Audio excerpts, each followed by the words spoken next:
What's that? Doesn't bother me.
So,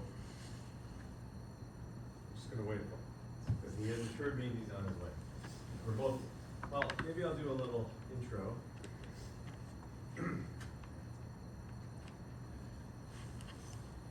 I'll wait till he's here.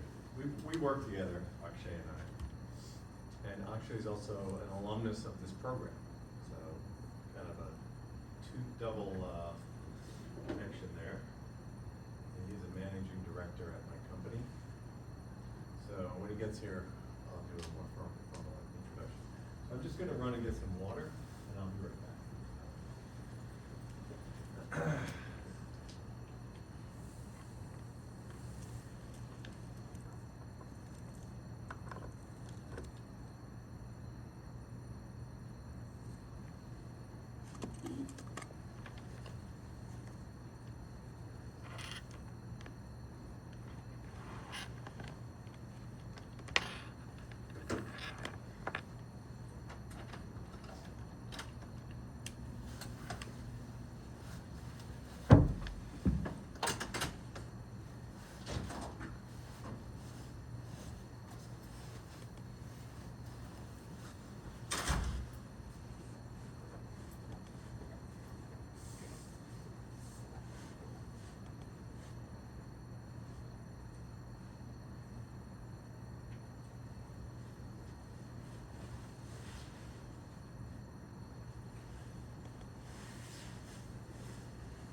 So this is Akshay.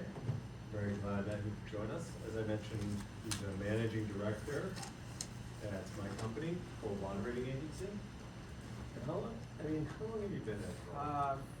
Joined as an intern while I was at UConn, so that was in 2014. 2014? Yeah, so I've been there for about 12 years So now. the company was founded in 2012, so he's like one of the founding members. No, but I've been there for a while now. Yeah, and you are on the CMBS modeling team. Yes, I'm seeing this model. So, and he's also an alumnus of this program that I was always saying earlier, so he parlayed that into a fruitful career, so there's hope out there. And I'm gonna hand it over to him, he's gonna talk about single-family rentals. All right, thanks everybody. I think I'll just start with this, right? Like, in everybody's lifetime, wherever you are in the US or anywhere else in the world, you're gonna come across housing. It's a very, we live, right, in apartments. We either rent, we buy, we live with our parents. Like, there's always this dynamic of home that we all associate with. You guys, like, been through the 2008, what happened in 2008, it's like a huge housing market crash. Home prices on an average in the US declined about 30%. Now that's on an average. Whenever somebody says an average, always think about there are two ends. Not everything is like, there's a distribution. In certain markets, home prices went down by like 15%, and some were quite resilient. As a result, what happened was these homes were very cheap, right? Like, everybody was given loans which were very, who could not afford the loans, and essentially the banks had to foreclose. Now the banks had to run on liquidity, and then as a result, these homes were dilapidated. These homes were so cheaper that it's actually cheaper to buy these, cheaper to build than to buy. Like, they were cheaper than the replacement cost. It's as simple as that. As a result, private equities like Blackstone, Starwood, and Colony at that time came into the market and bought a lot of these homes.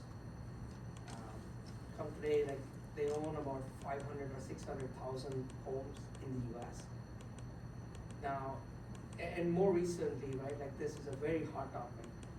In fact, Trump tweeted 2 weeks ago that he's not going to let institutional investors buy more homes.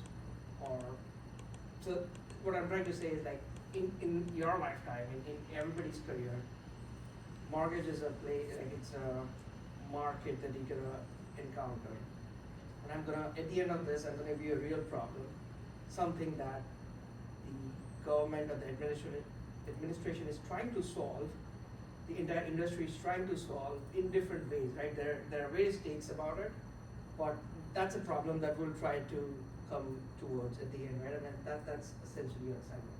So most of the background is what I talked about, right? Like, the 2008 crash, like, a lot of homeowners were delinquent. You can see this is the delinquency chart. And you can see 10 or 12% of the homeowners were delinquent. Right? I'm not getting into what happened with the bond markets and the deals that these were securitized under and how these were underwritten. And after that, the credit risk or the default risk, the banks were not ready to take a lot of risk. People didn't have a lot of money. Again, so the home ownership in the US declined. The rental rate as a share of that increased. This sort of lays out that, right? Like, it essentially summarizes what happened in the past. How much is the borrowing risk? How much is the default risk, and so on and so forth. And this is the home ownership rate. As you can see, around 2005, from 2000 to 2000, like around 2006, right? That's the peak. We're about 69.5% of the that was the home ownership rate in the US. And that came down to 63% in 2015. Think about this coincided with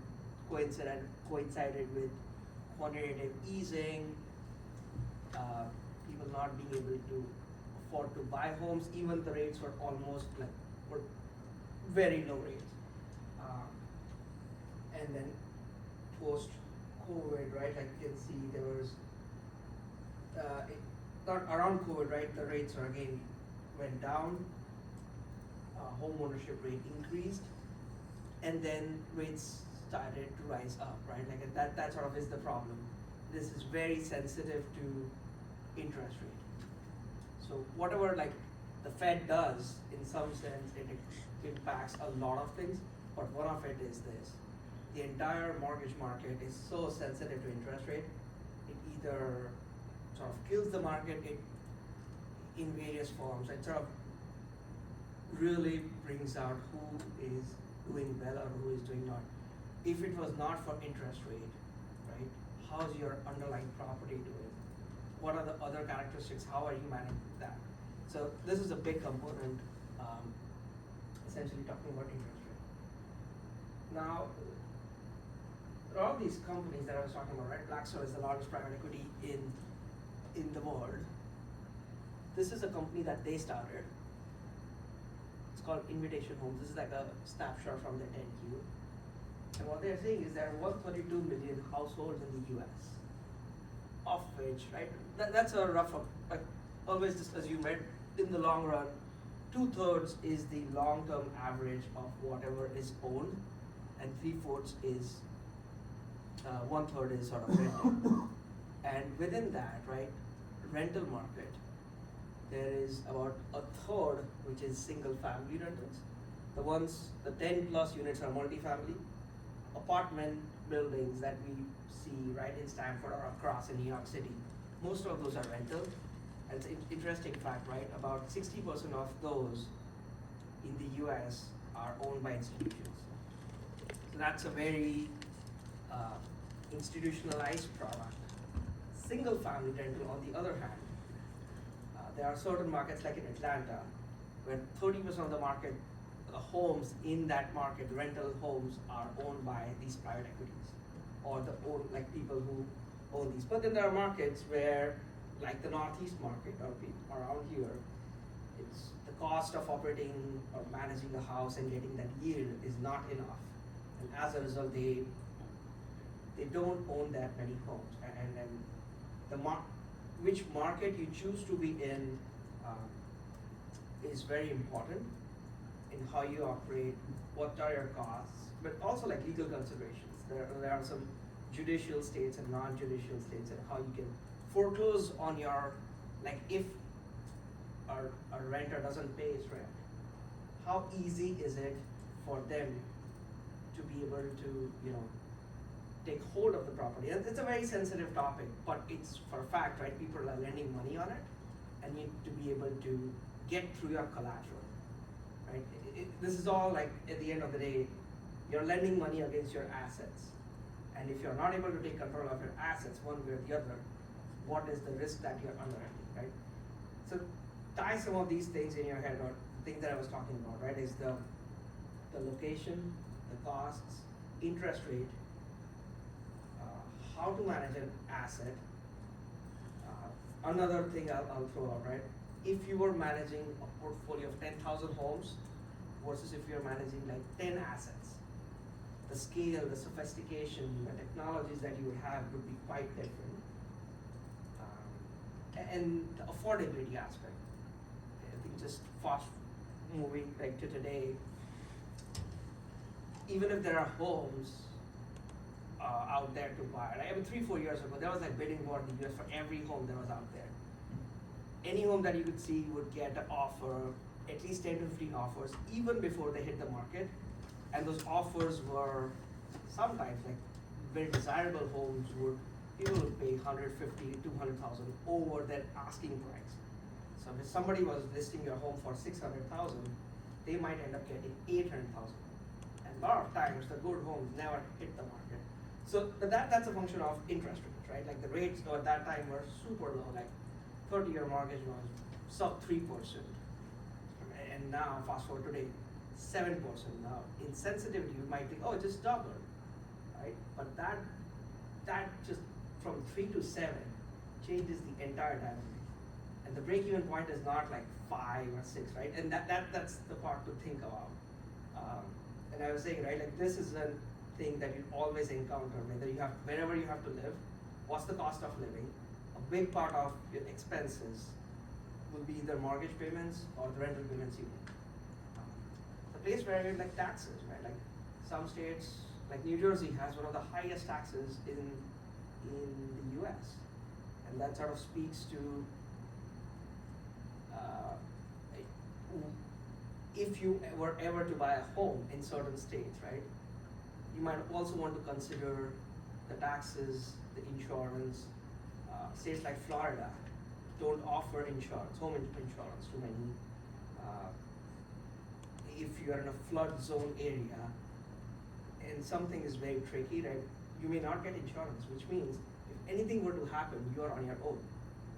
Now, personally or as a business, let's say you work for a company which is in this space, right? And would you lend money to this, or would you invest in that home?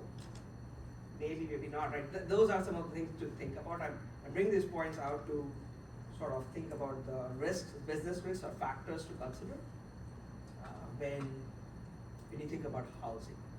When I was in the school, right, like we touched upon a little bit of housing on CMBA, like MBS, on how to price the bonds or do a discounted cash flow, but this entire layer of the business aspect of it and the number of layers that it impacts, and it's a huge market. I would encourage us, if you're looking for jobs, or this is a market to explore, whether on the debt side, equity side, it's a huge market. Now these are some of the companies that own homes. Roughly like 500,000, 600,000 homes are owned by like large players. The location, a lot of these homes are in the Smile area, Sunbelt area, all the way from Carolinas to Phoenix, not California. California is a tricky place. You might not get higher yields. You might have a stability, and there's like rental laws. So this again coincides with the regulation. This coincides with wherever you have scale. Atlanta is a super popular place for these companies to have their homes around, right? Like Florida, Atlanta, Texas, not every part of Texas, some parts of Texas, and more recently Carolinas. Phoenix was one place, Vegas. Vegas and Phoenix are markets which go down in value a lot historically, but come back up. So if you're in that downturn, and if you buy a home, like these guys bought the homes at that time, they ended up gaining a lot of equity benefit as they owned and operated these homes for past 10 years. And this is like, that's the question, right? Like look at the 30-year mortgage rate and look at the home price index. Home price index generally, right, in the long run in the US has only trended upwards. But that's not always the case. This is national. As I was talking about, the 2006 to 8, right, there was a huge dip, or in fact 10, 12. But after that, these companies bought the homes around that declining, almost at the bottom, and considering that, they made tons of money. But that also coincided with the mortgage rates. Look at the coincidence, like the declining mortgage rate and the way home prices are going up. And that sort of is the question. Right now, I was talking about a tweet that, I don't know if you guys know, but and I don't know how this came up, and this is always like a very sensitive topic in the market. It is, for some reason or not, like single family rental ownership is being in the news, although multi-family, if you see apartment buildings, right, like 2/3 of them or 60% of them are owned by institutions, but if it comes to SFR, right, that's always been a sensitive topic. It's a political play, but it's also a real issue, right? Like if you were in a seat of a regulator, if you were in one of these companies, if you're looking for a private equity and you were to make a decision, do I go and buy new communities? There are like various problems to solve, right? Like, let's talk about the regulatory aspect. One, you gotta think about that. The second aspect is, I mean, that's the most, like, obviously that's an entry level barrier, right? Which market you enter in, whether you enter it in a certain area or not, whether it makes sense to buy or not. But let's say you decide, okay, there is still a lot of yield, I can make my money, like I can make a lot of money here. But then where would I go and buy? Does the 30-year mortgage make sense? So that's the equation. I think that's the assignment or the problem I gave you, right? Historically, look at the 30-year mortgage, look at the US home price index, and at any point, you have to tell, is this a good time to buy or not, right? That's the first thing you solve. You'll have a lot of variables. You can look at the PMT formula, you know, how much is you amortize on a 30-year basis, assuming you get a 30-year fully amortizing loan. You can assume the taxes. Take a particular state, or this is something to research on, like search, what's the average taxes people pay? What's the average insurance cost? What are the average homeowner costs? It's actually cheaper to rent, but then cheaper to buy in certain instances. There is a qualitative aspect to it, but if you just take the financial aspect, there is cost to repair the home. There is a cost to maintain the value of the home. You have to account for all of that. But if you were just renting, right, you just give your rent payment and move on. But the person who's owning it, after 10, 15 years, they might have to change the roof, they might have to change the HVAC system, something goes wrong. There is the operational aspect of it. So you hire somebody and pay them to maintain the property. That's an additional cost. But still, at the end of the day, these people are in business and they are at business at scale. Something is working for them at certain times, and that's what you have to figure out. At what point it makes sense for them, or like in the entire, whenever you see a 30-year mortgage, or look at the interest rates, right? This is how you look at the interest rates very differently. Interest rates impact various markets very, very differently. But would you go and buy certain things, or would you rent? Would you be on the debt side, or would you be on the equity side? I can make it more complicated, and I can throw a lot of things at you, but like that's the thing, right? If you think it's a not good time to buy, okay, then you have a lot of money. You may your cost of capital is only 3%. You might make 6% here. You can take leverage on certain things. You can get less debt. You might only make 8-9% equity, but is it worth the risk? It all comes down to this first basic question. Does it make sense on a mortgage basis, right? Would you buy or would you rent? So that's something to solve.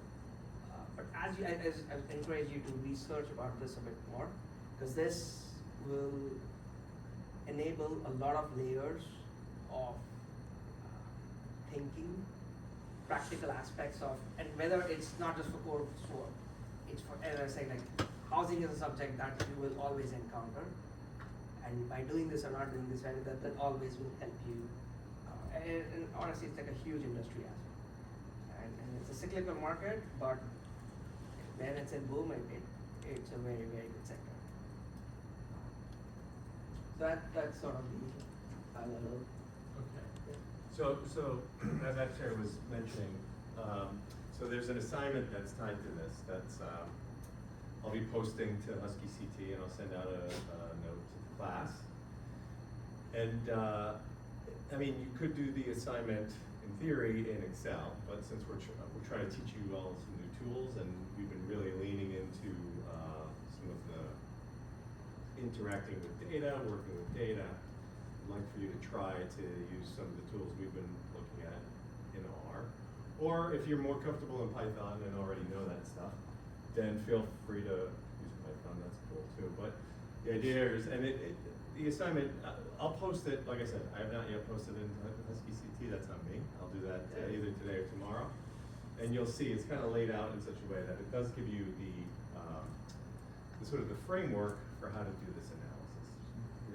You're going to try to sort of, and these charts go up through September 23, so I think the story has changed since then, right? The story has So that- changed since then. I mean, it a little bit, like the data changed a little bit, like the home mortgage rate came down a little bit, but it hasn't gone down to a point. And I think still today that equation holds. Yeah. And I think it's cheaper to rent. You're giving away the answer.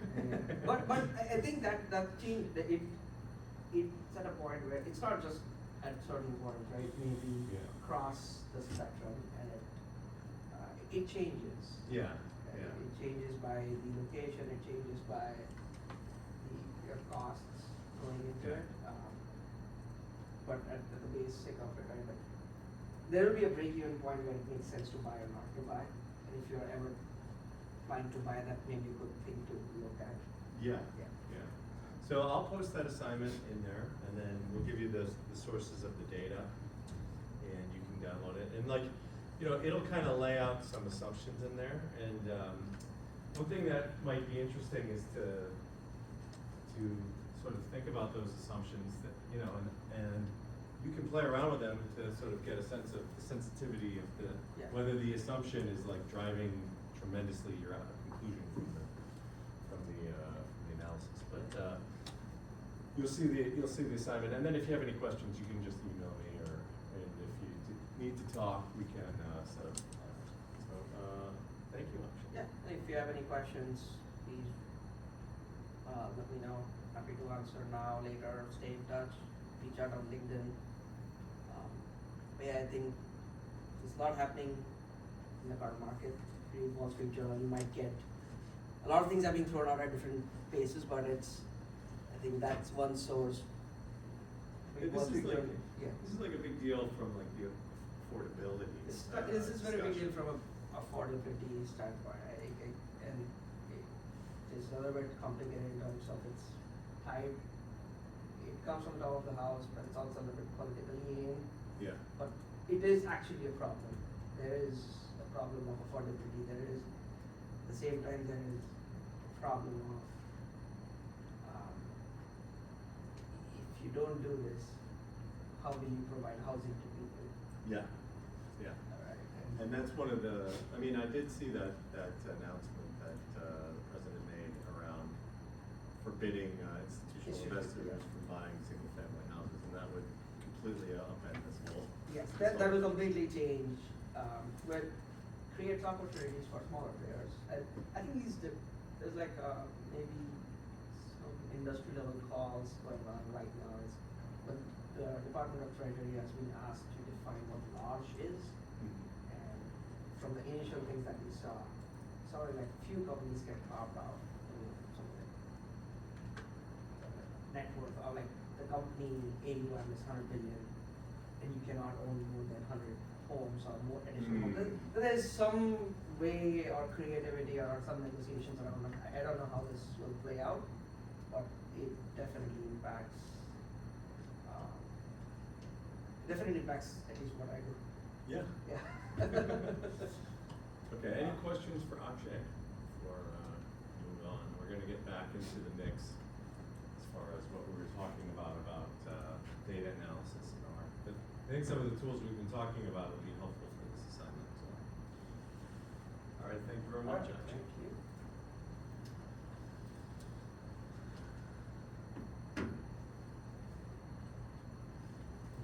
Okay, thank you so much. All right. I don't think this thing was on, so. Oh, okay. Sorry. I hope I was loud enough. All right.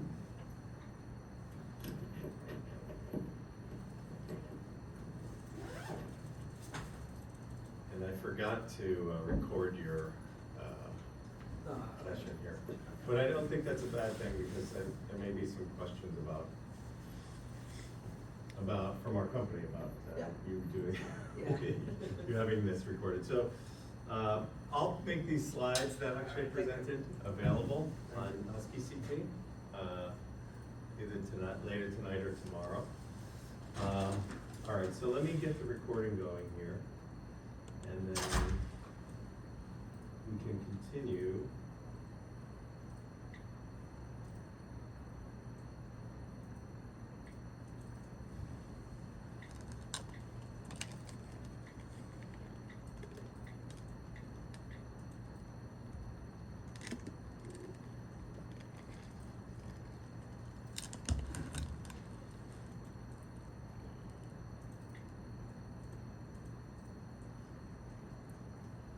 Okay. Testing. Okay. So these recordings have been a little hit or miss from the perspective of, okay, here's what I got. I gotta turn the ceiling mics off, so you won't hear anybody talking in the room, but I found that on the recordings, it switches back and forth and it becomes very difficult to listen to. All right, so we are going to continue with our discussions here. All right, just give me a half a second here. I need to get organized.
Okay, that was bad.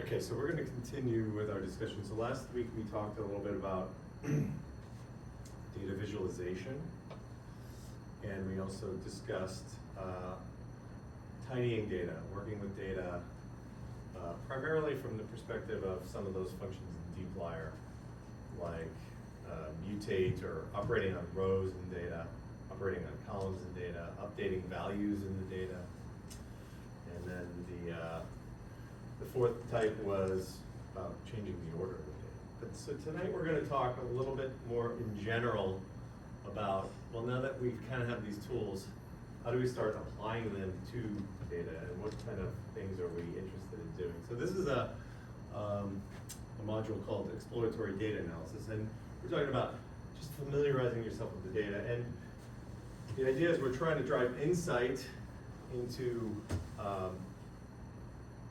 relationships that might be present in the data that are ultimately going to help us in our modeling work, right? So it's really good and a very crucial thing to be familiar with your data when you're doing this. So the idea here is this is an iterative cycle, right? So really what you want to be, your mindset would want to be is, what kind of questions do I have about this data, and generating sort of as many as you can. And then we can try to search for answers to these questions by using the tools that we've been working with, visualizing and transforming, ultimately we'll be modeling the data, right? So we'll be creating models that are trying to describe some of the relationships that we may be seeing. And because this is an iterative cycle, the idea is we can sort of use what we learn to refine our questions or generate new questions. So the one thing, so this is kind of from the book.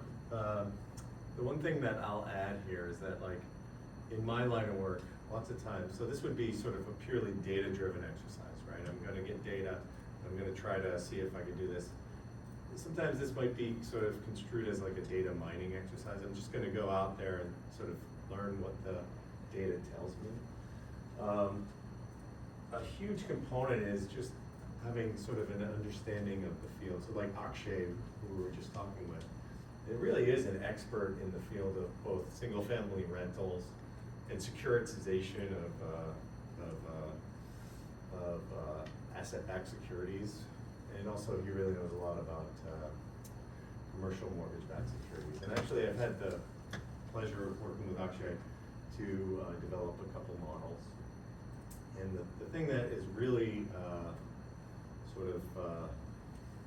helpful is if you do have that person who's a true subject matter expert, right? So that's one sort of thing that's not necessarily captured here, but I didn't want to give it short shrift because that really, at the end of the day, you can come up with a model. You do have a risk of, like, you know, finding some relationships that might not necessarily make sense. They might be kind of more of your modeling randomness, and having that expert in the room to say, like, you know, I know this relationship exists, and this is the direction it should be going, and this is about where the magnitude should be, is like completely invaluable. It's very, very helpful. So we're not really talking about that, but that should also be in the back of your head about, like, does all of this stuff kind of make sense? Am I finding relationships that are real or spurious? Anyways, so when we talk about, like, exploratory data analysis in a financial context, you know, we may have some common units of observation, like stock day prices, returns, volumes, or you may be looking at things that are more like accounting-based measures, like statements and ratios, or if you're looking at credit risk, price spread duration. We are going to talk about categorical variables, so these would be things like that take one of several levels. And the one that I sort of is near and dear to my heart would be these rating buckets. So these are definitely categorical variables that describe creditworthiness, and sometimes they also describe not just creditworthiness from a default perspective, but a recovery perspective as well. All right, so the goal, I'm trying to, well, I'll just sort of let you guys in. Like, I'm trying to sort of weave in financial concepts into this, these data, are for data science concepts, which are not always financially sort of focused. So the idea here is, we were talking about, you're going to create questions, you're going to try to be investigating and in an effort to understand your data. Ultimately, it's a creative process. Like, there's no rules of the road here, right? Like, it's really up to you, like, what you could find out. And a general trick is to ask a lot of questions, get a lot of questions and really work to answer those questions. And then refine both the questions and your conclusions. So two major questions we can sort of be concerned with when we're talking about data. And actually, Akshay alluded to this before when he was talking about the average house price decline. He showed it on a graph, right? Or house price appreciation or decline, sort of, it's an average, right? So, but within any one of those points on that line that was kind of going up and down like this, you can think about it as like well, that's actually, there's a distribution there, because, you know, maybe a place like Detroit had a different housing experience than a place like around here in Connecticut, right? And I'm pretty sure it did. So like variation, what kind of variation occurs within my variables, right? So we could be looking at returns, volume, spreads, ratios. These are more financial concepts. And that's really like a univariate type of a question. It's like you would kind of look at variation within a single variable within your data. And then when we're talking about how do things sort of move together or not together, right? We're talking about covariation. What type of covariation occurs between my variables? Sector differences, risk versus return, etc. So, stepping back a little bit, we kind of define here some concepts around what does it mean to have my data in a tidy framework, and these are sort of concepts that will sort of make it easy to easier to model the data. And there are some examples of data that doesn't necessarily exactly fit into this framework, so it'll be a little bit easier to you'll see it. I'm not sure if it's in this set of slides or the next one, where there are some sort of deviations from some of these rules, right? So we're talking about data that has rows and columns, right? So a variable is a quantity or a property that you can measure. Generally speaking, that's going to be a column in my data, right? It's going to be a variable in the data. And a value is the state of that variable when you measure it, right? So that's going to be like, if you think about rows and columns, it's going to be like the cell. What's the value of the number in that cell? It doesn't have to be a number. It could be like a categorical variable. It could be a string. And the row in my data would represent an observation. It's a set of measurements made under similar conditions. So it's going to have several values, each associated with a different variable. So many times in finance, it's kind of, we call it panel data, right? So we may have repeated observations of the same thing, but over time, right? So an observation will very likely be associated with a point in time observation. And sort of tabular data brings all these together. So tabular data is a set of values, each associated with a variable and an observation. So this stuff you might say like, of course, right? Like, I know this, I know what a table is, I know what a spreadsheet looks like, it's got rows and columns and all that. But we'll see the examples of like deviations from this where it can be kind of hard to sort of say that like this data follows like these definitions. But tabular data is tidy, right? And tidy data is generally easier to model, easier to analyze. If each value is placed in its own cell, each variable has its own column, and each observation is in its own row, right? So, like I said, we're going to return to that when we see some of these examples of data that doesn't necessarily like align with that. And we will see sort of some remediations of how do we get our data into a more tidy format. So as I was mentioning earlier, variation, it's kind of a univariate measure, and it's the tendency of the values to change from measurement to measurement, right? Every variable has its own pattern of variation, which can reveal interesting information, and this is where like visualization really comes in handy. Right? So last time we learned about this wonderful package called ggplot2, and that has a function called ggplot, and we can visualize variation in variables, and depending on what type of variable we're looking at, we'll have a different visualization. So, if the variable is categorical, right, meaning it can only take one of a small set of values, then we'll use what's known as a bar plot.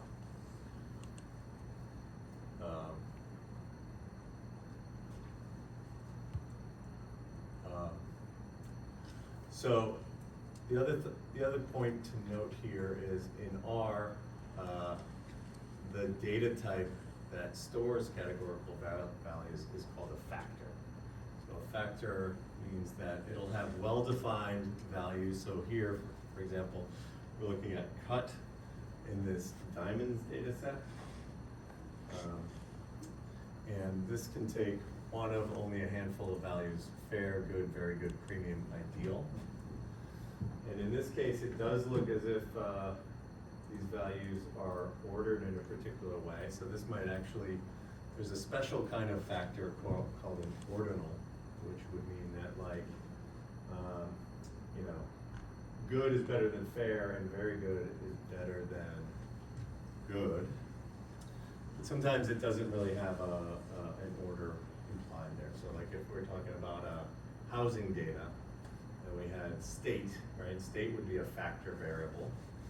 It would be able to take one of 50, if you don't include territories, of 50 values. And that's not ordinal in any way, it's just different, right? So this is ordered in a particular way. The other thing that we don't really get here is this might only be the level. Now these sort of values for a factor are called levels, right? So the factor has a defined set of levels. The thing that we don't know here is, are there other levels to this variable that just don't happen to appear in my data, right? So if I, you know, here I can sort of switch to our studio for a quick second.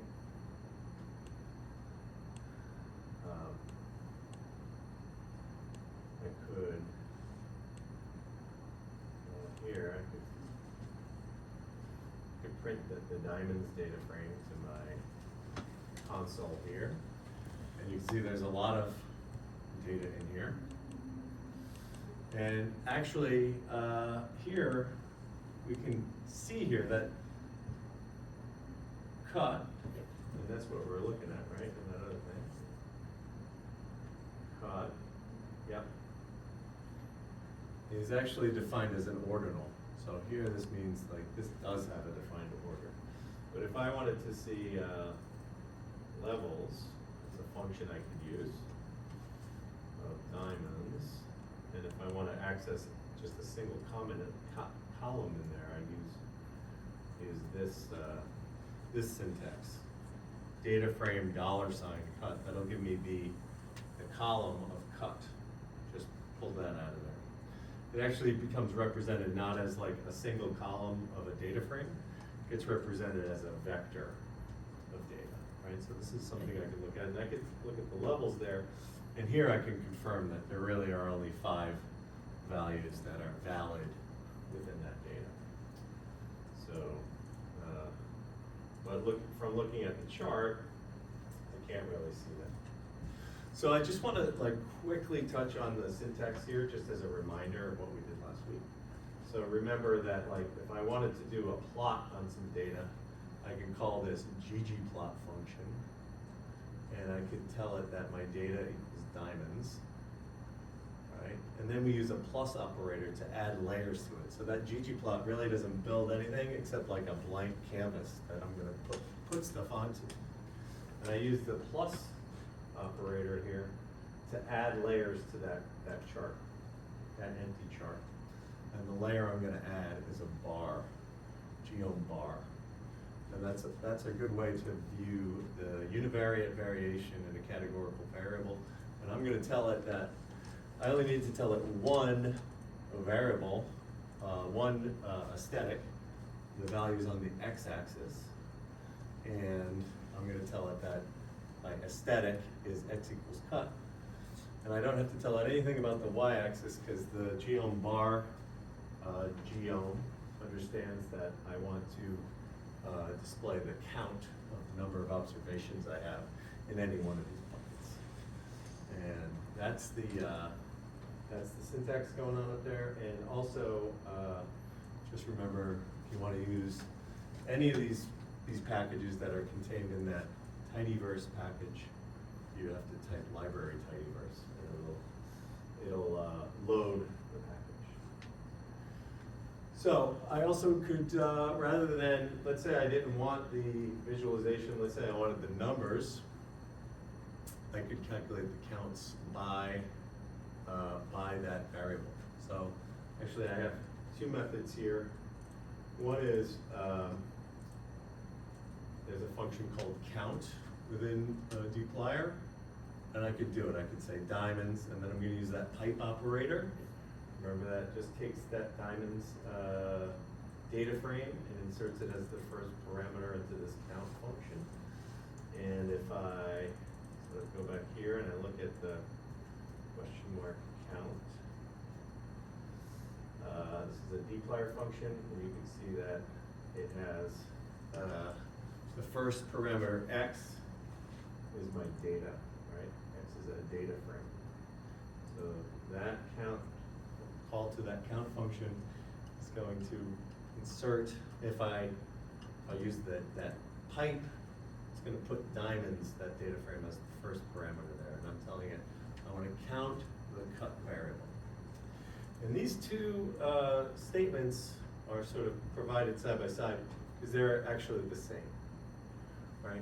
So we talked last time about one of the nice features of that dplyr package is I have a group by function, right? So I could do the same thing here. It's a little bit more verbose, right? So I'm going to say diamonds. I'm going to pipe that into the group by function, and I want to group by cut. And then I want to summarize, and I'm going to use this n function, which just gives me the number of observations in that group. And this will give me the same result, a data frame that has 5 rows, 2 columns, and gives me for each of the levels of that of the factor, or in this case it's an ordinal, the number of observations. I actually, even though it's more typing, I sort of would probably end up using the one on the right, only because I don't have to remember that there's a function out there in the world called count. Like I know there's a group by function, and I know there's a summarize function, and it's a lot. I could do a lot more with that, so I probably would stick with the one on the right. But you know, you can, your mileage may vary. So. So we can also do a similar concept if we're looking at continuous variables. So remember, a continuous variable doesn't really have that same nature of being having only one of a handful of variables of values. It can sort of take any value on a continuum. So. So there's an infinite set of ordered values that a continuous variable can take. And we can do that on numbers. Also dates are continuous variables. And the visualization that's really helpful for looking at variation within a single univariate variable that's continuous is called a histogram. So, in fact, well, these two charts do look similar, but you can see here that like we don't have specific buckets here. We have a continual number of values there, and the thing is that you'll see there's an extra parameter that's passed into that geom histogram call called bin width. So what it actually does is it like bins the values within my caret, and that bin width is 1/2 of a caret. So you can see that it kind of looks like individual bars. The hint to sort of let you know that like this histogram is different than a bar chart is that there's no there's no gap between the bars. So we can actually sort of mimic the behavior of, we can sort of get the numbers that sort of represent those, the height of those bars that we were seeing in the histogram. Similar function call, count, but we need to actually do some processing on that caret continuous variable. And we can do this cut width function. And this will sort of automatically sort of mimic the same behavior we were seeing on that histogram. It'll create these buckets. And this is establishing a range of the carets. I'm sure that there's probably not a whole lot with negative, right? So that first bucket, we could look at the data to see if there are any diamonds in our data set that have negative caret, but that doesn't make a whole lot of sense. It's like a measure of weight, right? So they can't have negative weight. But the way to read these buckets, these bins, are like the square bracket means we're including the upper bound, and this is like exclusive of the lower bound. So this is greater than 25, 0.25, and less than or equal to 0.75. And we can see the number of observations in each one of those buckets, and those correspond to the height of those bars we were seeing over here. So the other thing we can do is we can sort of, we can play with that bin width, and we can get a little bit more fidelity in our histogram. We can see some different patterns here. So like, this is the same visualization. I guess we're really only zooming into, by doing that filter function, we're creating a new data frame called smaller, and we're only looking at diamonds that have a caret value in caret less than 3. So that would be, if we went back to this thing, we're kind of cutting off this tail out here. Because the other thing about this chart is that, like, because it's drawing the values out to here, there are some values there are some really big diamonds in this data set.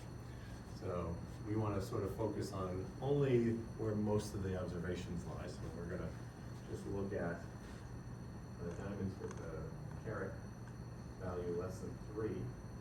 And we can draw the same histogram, but we're going to shrink that bin width rather than 0.25 to, we're going to look at only 0.1. And so this represents the same data we were looking at when we were looking at that. However, it's got more fidelity, right? So we're seeing more details in the data, right? We're seeing some interesting shapes that were not apparent when we were kind of looking at it in a very coarse way with the very wide bin width. Oh, rather than, it wasn't even 25, it was 0.5, right? And we can plot multiple histograms. I find this to be kind of hard to look at, so I probably would, I might get rid of this chart next year because it doesn't help very much. But like, if we wanted to see, this is for all of the data, and here we could create this, what's called a frequency poly, freq poly. If we wanted to sort of compare across different groups how many observations we have in each of in caret across the way by the different values of cut. So it might be useful. I kind of find this hard to process in my brain. There's like too much going on, too many colors. But we're able to kind of use that color aesthetic to give us information about the different cuts there. So like, all of this is in the spirit of trying to generate questions about our data.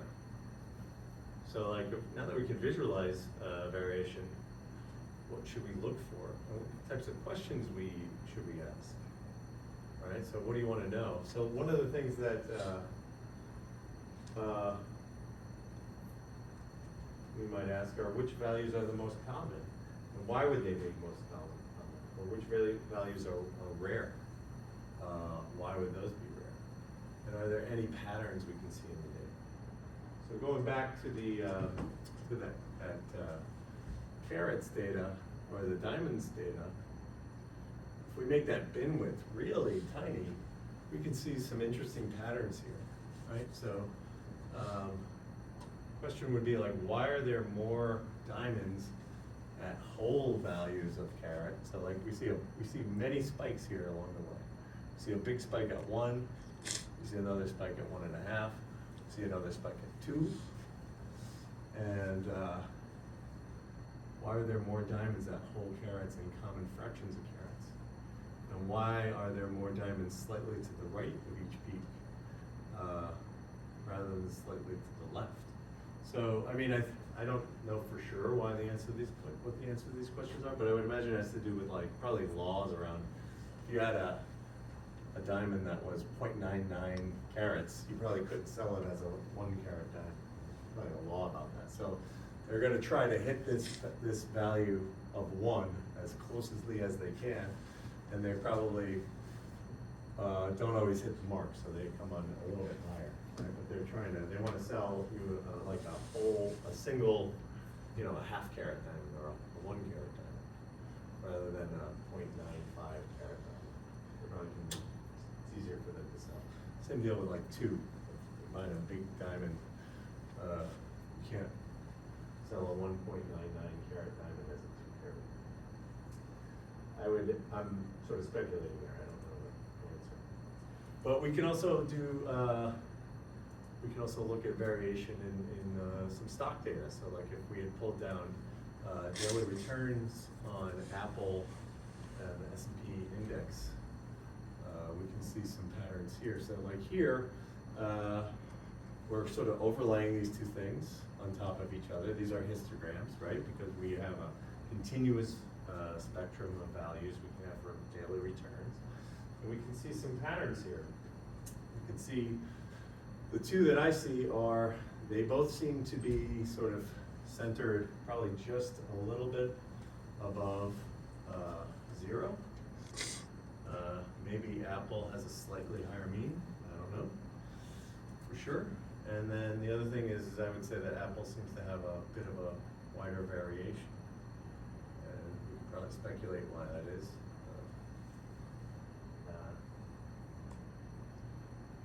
And then we have some sort of tail behavior out here, right? So we've got some particularly bad days down on this side and some particularly good days up there. And so these visualizations can kind of help us understand what's going on in our data. So the next type of sort of idea or concept we might want to explore. So that's like looking at variation in our data and trying to use that to help us better understand some of the dynamics that we're seeing. The next thing we might want to understand is clusters in our data.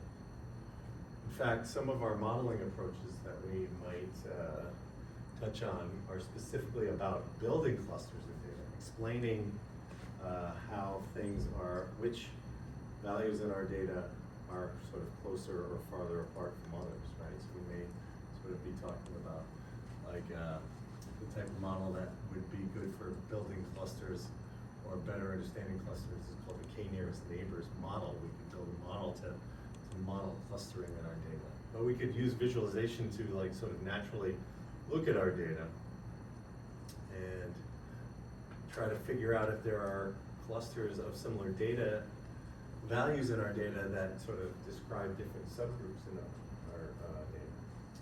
So, and then, based on that, we would ask some questions. How are the observations within each cluster similar to each other, or how are observations in different clusters different from each other? So here's an example with a different data set that's describing the eruptions at Yellowstone National Park. And we can see here that if we look at the length in minutes of the difference and how long it took between eruptions of this geyser, of Old Faithful, we see an interesting pattern here. We see, this is called a bimodal distribution. There's two humps, right? So it would be really good to know if our data has bimodal distributions or trimodal or other sort of strange distributions, because sometimes some of our modeling techniques, whether we know it or not, kind of are more friendlier to things that have a normal distribution, right? So normal distribution, we've all seen it, the bell curve, right? And that's called that has a single mode, right? It's got a single lump in the middle. But this is particularly not like that. It's got one lump and then another lump, right? So two groups. There are short eruptions and long eruptions, a little in between. So we might ask ourselves, how can we explain this or describe the clusters? And why might these clusters be misleading? So I did a little research here, and I found that there's a big correlation between not just the length between these eruptions, but also how long the eruption sort of happens. So you have some eruptions that kind of let out a little bit of water and then stop. And then there's a lot of water in there, so that means that there'll shortly be another one. And then there's other of these that sort of let out all the water, and then it takes a long time for the thing to fill up, so you get this other one. And it just so happens that these two different, there's predominantly those two types of patterns happen because of the internal structure of these things. So, not that we're gonna be building a model to model eruptions of geysers, but this is a good example of a naturally occurring bimodal distribution. It would be something to watch out for, because, like I said, sometimes some of our modeling approaches are much friendlier to things that are normally distributed. And then one thing so we looked at what are typical values, right? And what are variations in values, but then we may want to understand unusual values in our data, right? So outliers, data points that don't seem to fit the pattern. So there's a lot of reasons for this. We live in an imperfect world, so sometimes outliers are data entry points, data entry errors. But sometimes outliers kind of may be really, really important. Maybe they represent a phenomenon that we really want to zoom in on. It's not an error, it's a real thing, right? So we can use visualization tools to help us understand this. So as I was saying earlier, right, if we look at we have that diamonds data set that we were looking at here. We sort of even were to hit get help on that, right? Get the description of what these things are. But we can kind of look at this. We get the simple the variables that if you ever went shopping for a diamond ring, carat cut, color, clarity, price, right? Depth and table, I don't really know what those are, but then these are the dimensions of the thing, right? X, Y, and Z, right? Length, width, and height. So if we look at the Y variable, I guess that would be width, is what I was just saying, right? You see a big spike here, and then nothing, right? So it's well, it's not picking this number 60 for no reason. What this is telling you is you do have an outlier in my data. You've got some variable on that Y, some observation in my data of that Y variable that is sort of way out here and way far away from everyone else. So that is definitely an outlier. And sometimes this is a good, sometimes if you're graphing your data and you see a pattern like this where you see a big spike and nothing else, and sometimes if the outlier is really big, you won't even see any width to the spike. It's just literally a vertical line. There's nothing going on. So that's evidence that you have an outlier and you might want to look into it. So the only evidence of outliers is the unusually wide limits on the x-axis.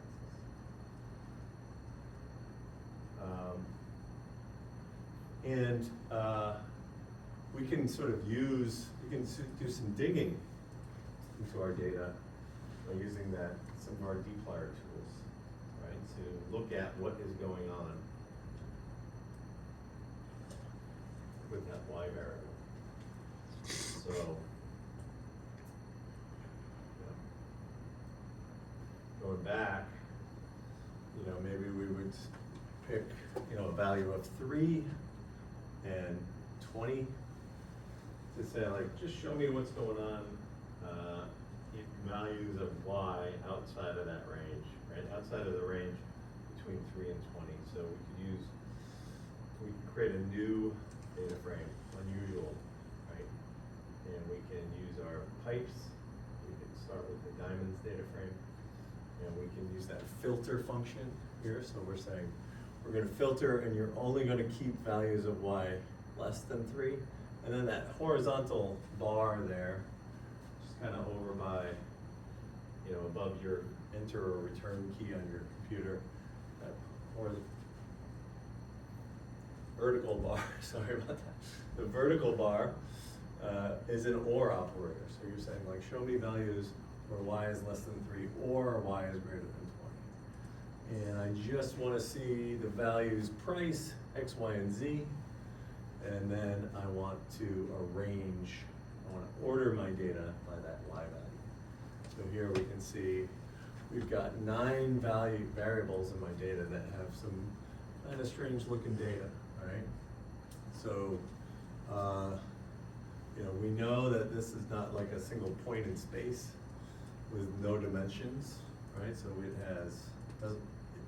we know that the stuff with 0 millimeter observations of length, height, width are probably errors, or maybe somebody just entered the number 0 when they didn't know what it was.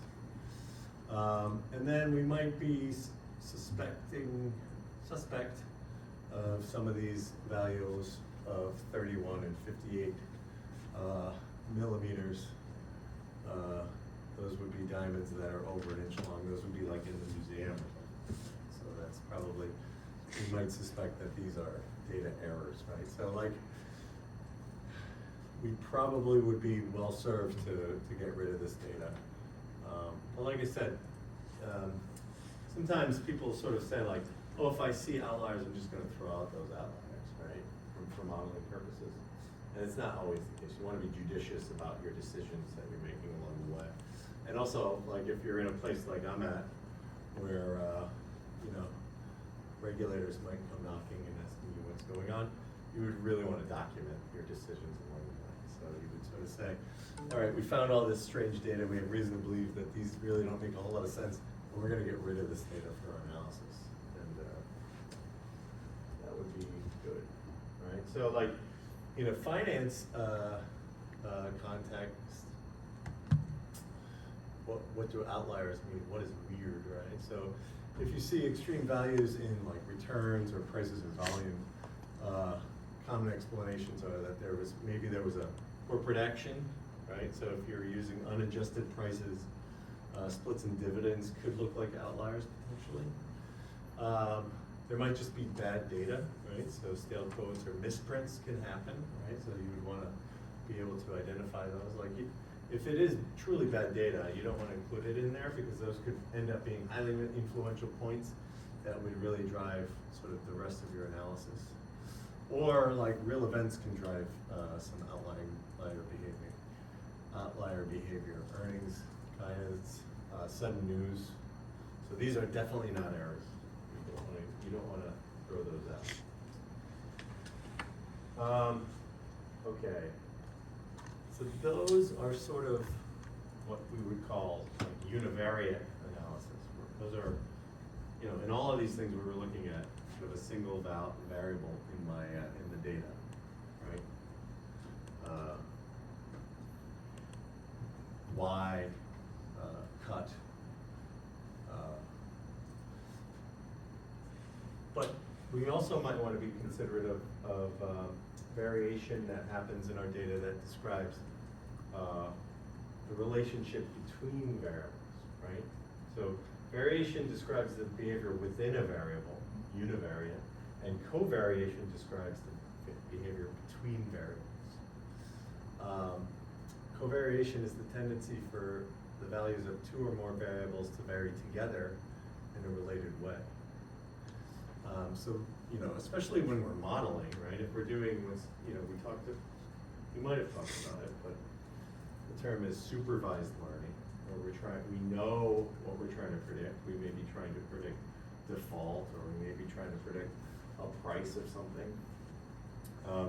We would be really interested in the covariation of any data we have with that thing we're trying to predict.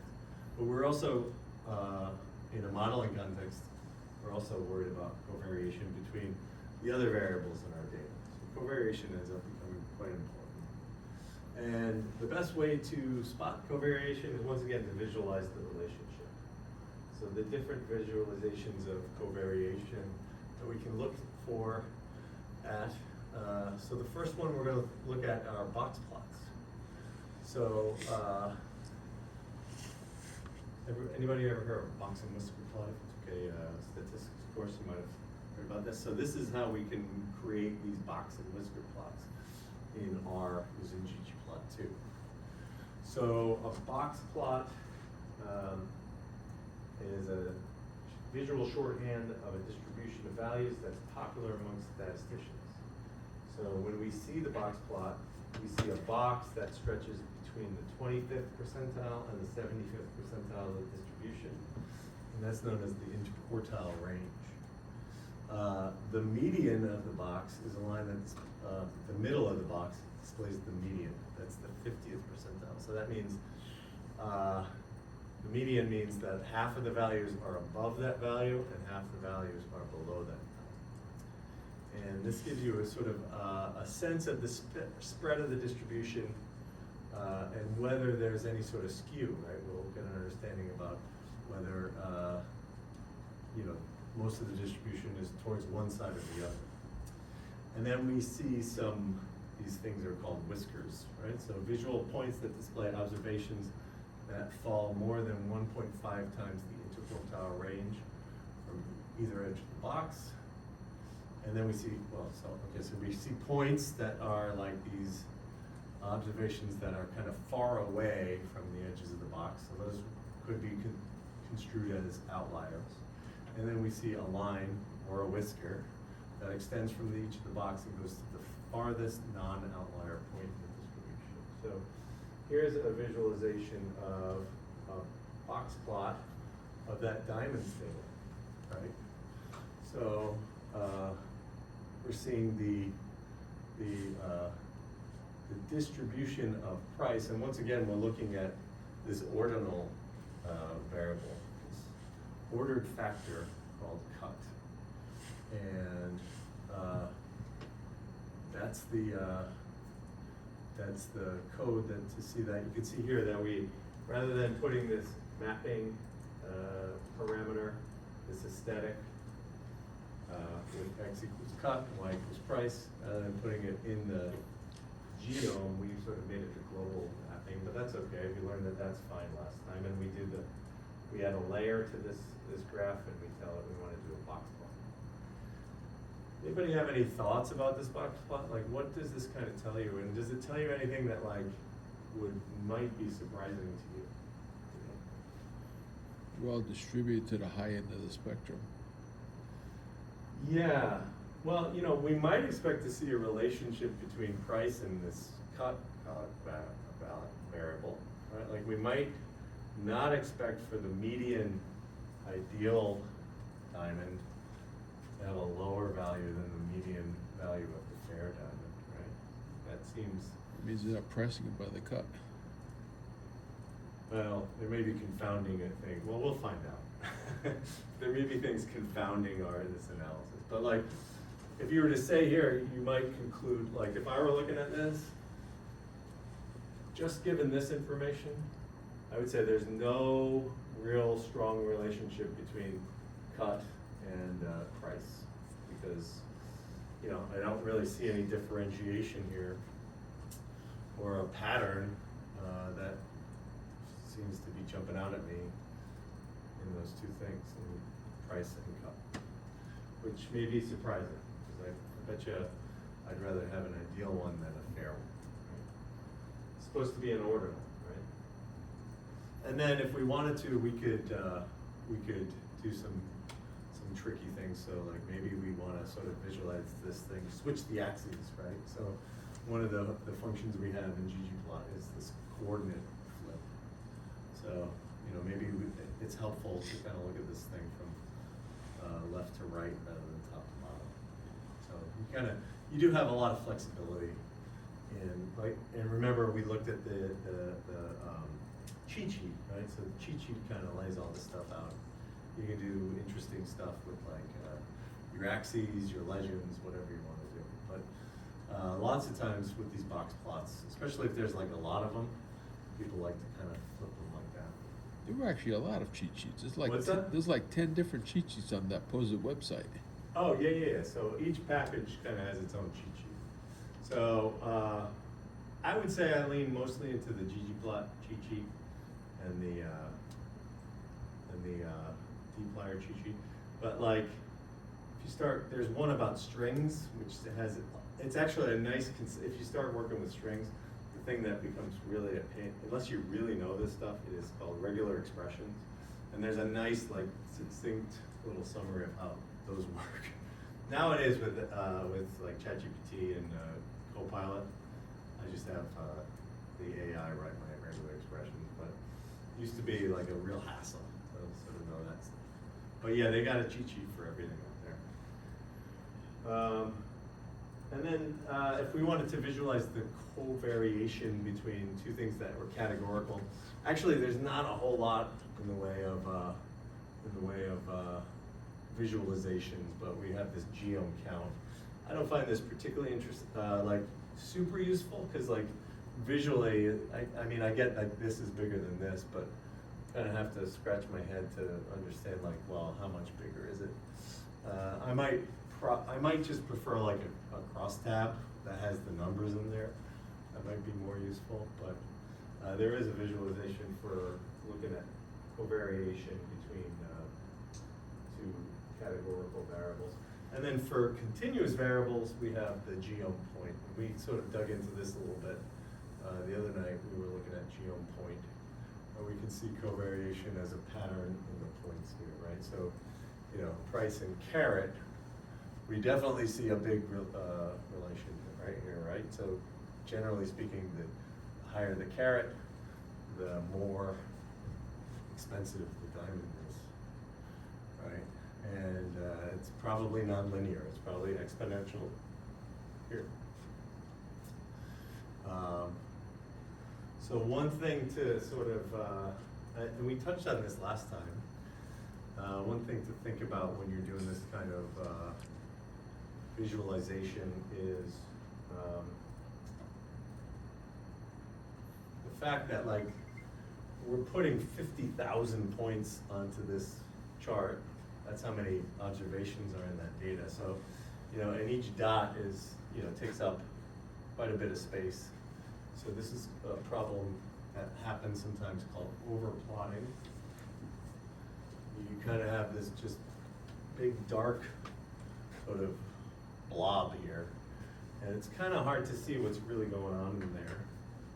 So one remediation to overplotting here is scatterplots become less useful as the size of your data set grows, because you're just drawing points on top of each other. So there's one of the aesthetics is called alpha, and we can make it so that alpha 1/100. So in order to see like a dot, you have to have 100 points on top of each other, and you kind of get a better sense of how the data is. And we're seeing that same pattern where like most of the data kind of falls onto these, they're not integer values of caret, but they're sort of whole portions, right? So you kind of have a line at a half, another line at 3/4, another line at 1, 1.5. Kind of see that happening there. So, if you have a lot of data and are trying to do this type of visualization, it's really helpful to use that alpha stuff. And if I wanted to, sort of similar idea here, if I wanted to look at the relationship covariation between Apple daily returns and S&P 500 daily returns, I could do a scatter plot like this. And once again, I've used the alpha aesthetic to, it still kind of looks like a big blob there around 0, 0, but we can see that there seems to be a relationship between those. So, this is kind of like leading to modeling, right? Patterns in your data can provide clues about relationships. And if a systematic relationship exists between two variables, it appears as a pattern in the data, right? So if you spot a pattern, you can ask yourself, could this pattern be due just because of coincidence, random chance? Can you describe the relationship? How strong is the relationship implied by the pattern? Are there other variables that might affect the relationship? And does the relationship change if you look at individual subgroups of the data? So,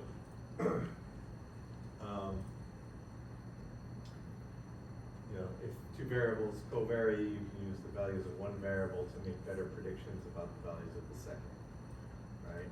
And if there's a special kind of relationship that could exist, a causal relationship, which if you think there's a causal relationship, then you can use the value of one variable to control the value of the second. So like there's a famous saying in like statistics, and everyone uses it all the time, like correlation does not imply causation, right? So that's one thing, but then there's another concept out there like where there's smoke, there's fire, right? So you kind of have to balance those two things out. Because sometimes correlation can mean causation. So here's like a quick example. Like so, at the crux of it, a model is as a tool for extracting patterns out of our data, right? And not only extracting patterns out of the data, but like encoding them in such a way that we can find them to be useful, right? So if we were looking at the diamonds data, right, it's hard to understand the relationship between cut and price because cut and carat and price are tightly related. These things all work together, right? And we're kind of getting back to that idea we were seeing before, where if we just look at the box plot of cut, right, and price, it doesn't seem to be a strong relation.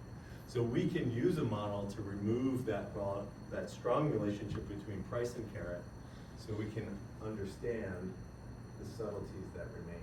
So this is kind of our first model that we might have done a model earlier in class, but this code does fit a model here, right? So we're going to use a log transform, just because we did see that sort of that exponential relationship in price and carat. So we'll do a log transform on both price and carat, and we'll build a linear model to try to explain that relationship, right?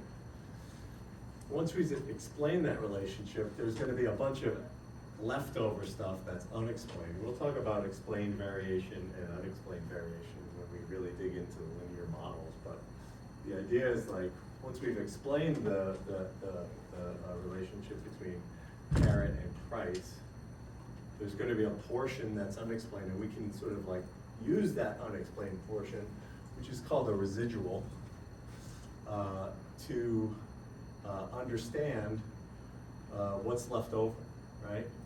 So this code fits a model that predicts price from carat, and then we compute the residuals. So those residuals gives us a view of the price of the diamond without the effect of carat. We've sort of removed it. And once you've removed the strong relationship between carat and price, you can see what you expect in the relationship between cut and price.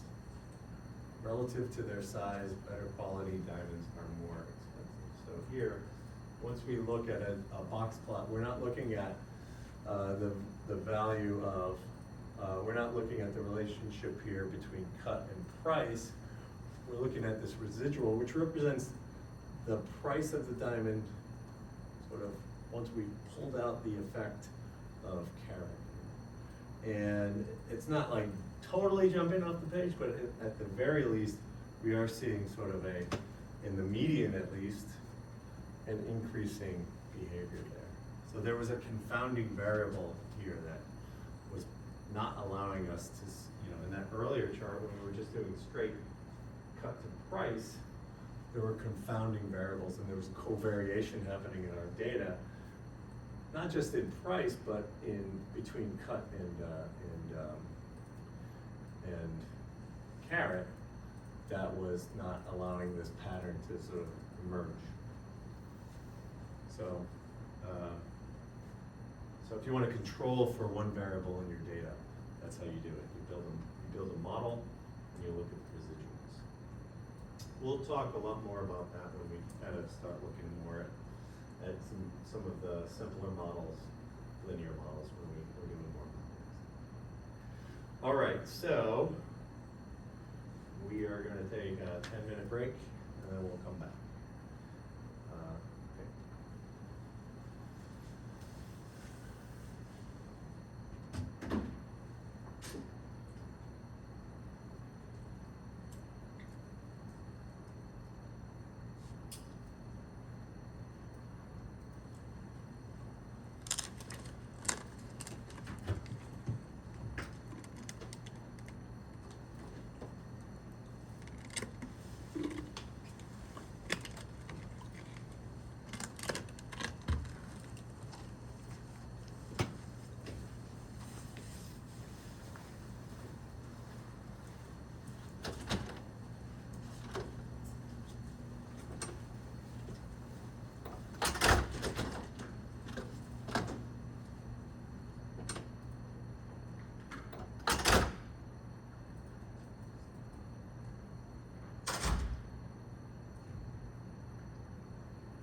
Okay, so this is gonna kind of put the finishing touches on our sort of the portion of the class where we try to talk about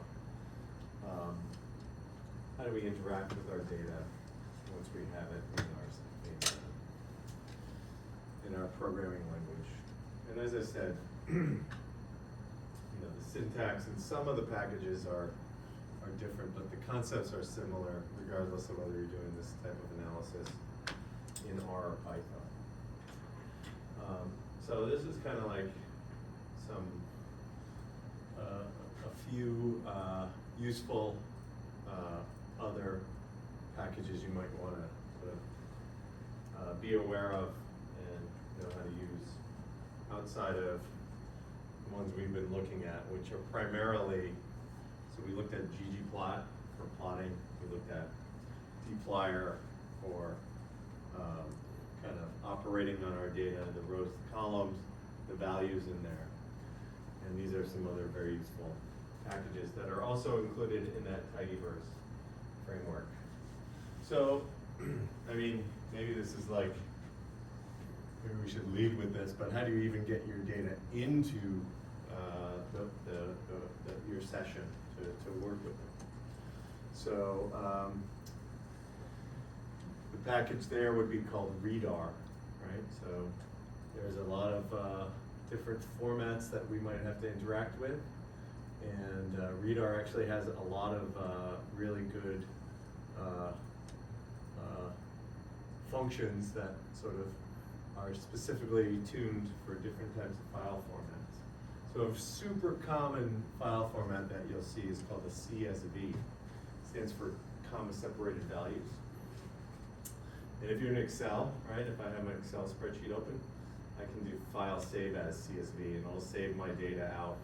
Whatever I have on that sheet, it'll save it out as a CSV. And a CSV is a text file, and it's sort of very much as you would expect by the name, right? So it's a text file where all the values are delimited by commas.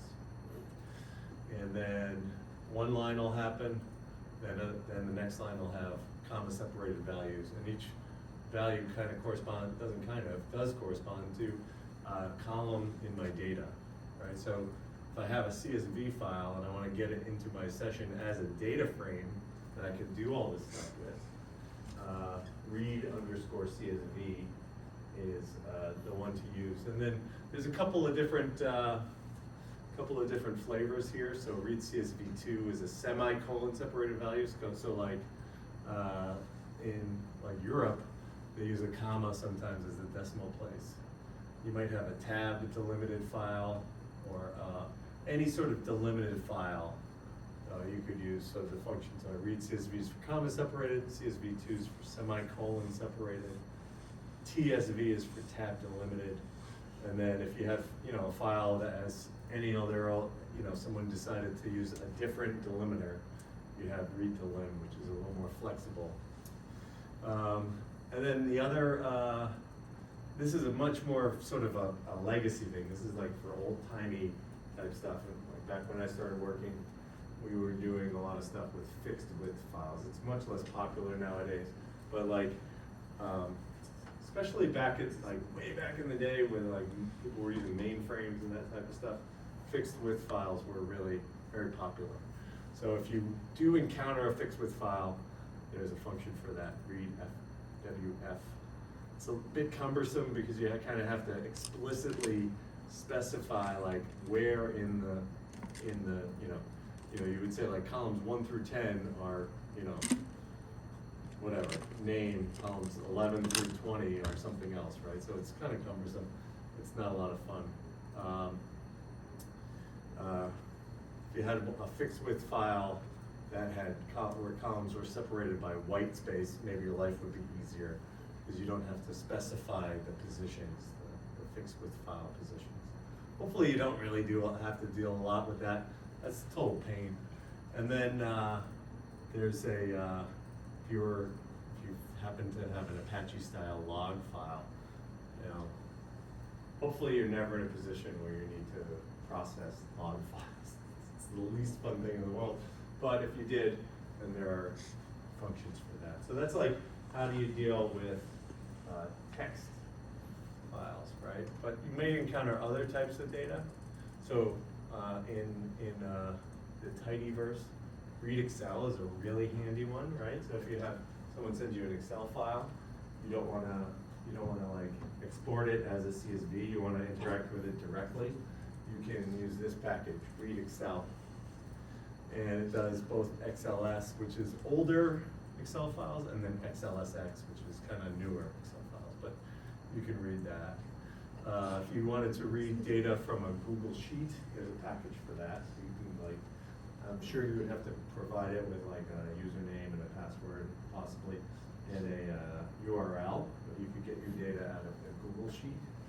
And then you have a bunch of different packages that sort of work together that allow you to operate with SQL databases. So that's, if you're working at like a real enterprise type of company, and they're using SQL Server or other SQL databases, you have the ability to, you don't have to run your query, save the results out into some sort of file, and read that file in. You can operate directly against the database, which can be pretty helpful. Also, like, there's all kinds of other helpers available. Like, one of the panes that we didn't really talk about too much, there's a connections pane. So like, they try to make it as simple as possible using RStudio to connect to different data sources. So you create a connection directly to a database. There's actually an extension of that we talked about, dplyr. There's an extension of dplyr called dbplyr. So that's like, you kind of do dplyr type stuff directly against the database, which could be helpful. If you find yourself sort of, you're working with statisticians who are using some of these statistical packages, SAS is sort of a very popular one, maybe a little older, but sometimes you'll have to interact with these types of things, SPSS, Stata, and SAS. There's a package for interacting with data from that. And then there is a, if you're working with hierarchical data that you may have downloaded from the web, JSON is one that is very popular, or XML is another one, and there's packages for that. So the idea here is like, no matter where your data is, no matter what format it is, there are packages available for you to get it into your session and start doing stuff with it. So like, it's not really a limiter as far as the medium here, right? Like, you can get this stuff. And then, there's corresponding, I'm talking about the R packages. There's also Python packages out there that interact with all this data. And we talked about tidy data, right? So the three rules that make our data set tidy, each variable must have its own column, right? So the column, or price is a column, caret is a column. That's a variable in my data. Each observation has its own row, and each value has its own cell, right? So like, these are the examples of data that are sort of different states of tidiness, right? And then there's actually tools we can use if we've encountered one of these styles of data that wasn't necessarily exactly in the way we wanted it. There's different tools we can use to sort of reconfigure our data and get it into a more usable format. So, the examples we're looking at here, this is tidy data, right? Table 1 is tidy. Each column represents a variable.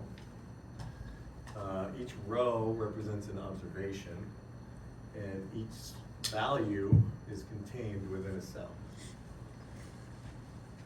This table 2 is a representation of the same exact data, but this, I would say, is not tidy, right? Because I have this count column, but it doesn't actually represent a variable in my data, because here, count of 745 and 1.9 million, or 19 million, 19.9 million, like, these two things represent completely different things, right? So I can't really say that this column represents a variable in my data, because I kind of need to have a reference to another column in my data to understand what it's talking about, right? Whereas in here, cases are explicitly contained in the cases column, and the value of 745 is 745 cases. Here, I kind of need to almost refer to another column to understand what that really means. I can't kind of look at it in isolation. So that's what we're talking about. Like, this is untidy data. I might want to do something to that data make it easier for me to work with. And then here is, are some other examples of data that's not necessarily tidy here, right? So here we have country and year, and then rate, right? So rate is a problematic column in my data because first of all, it's encoded as a character, a string variable. So if I wanted to do anything with this, with the numbers in here to understand the sort of numeric representation of what those things are, I would have to like parse this string, find the slash, and separate it out into two values. But then even then, I really don't know, well, I mean, I can infer, especially since I've been looking at this stuff, but like, I might not know that this is the count of cases over the population of the country, right? So like, this rate column is, it's almost like I'm overloading that column in my data, and it becomes hard to work with. Or like here, I've got two tables that I'm working with, and this is problematic because not only do I need to know that this one talks about cases and this one talks about population, but you kind of need to parse like the column name to understand what year we're referring to. All right, so this is like untidy data, right? So like, if I were to encounter this type of data, like what could I do? And if you're familiar with Excel, like there's an idea of pivot tables. So we have the same concept in R. We can use these pivoting concepts, right? So a common problem is one variable might be spread across multiple columns. And we were kind of seeing that in this data, right? My population is spread across the 1999 column and the 2000 column.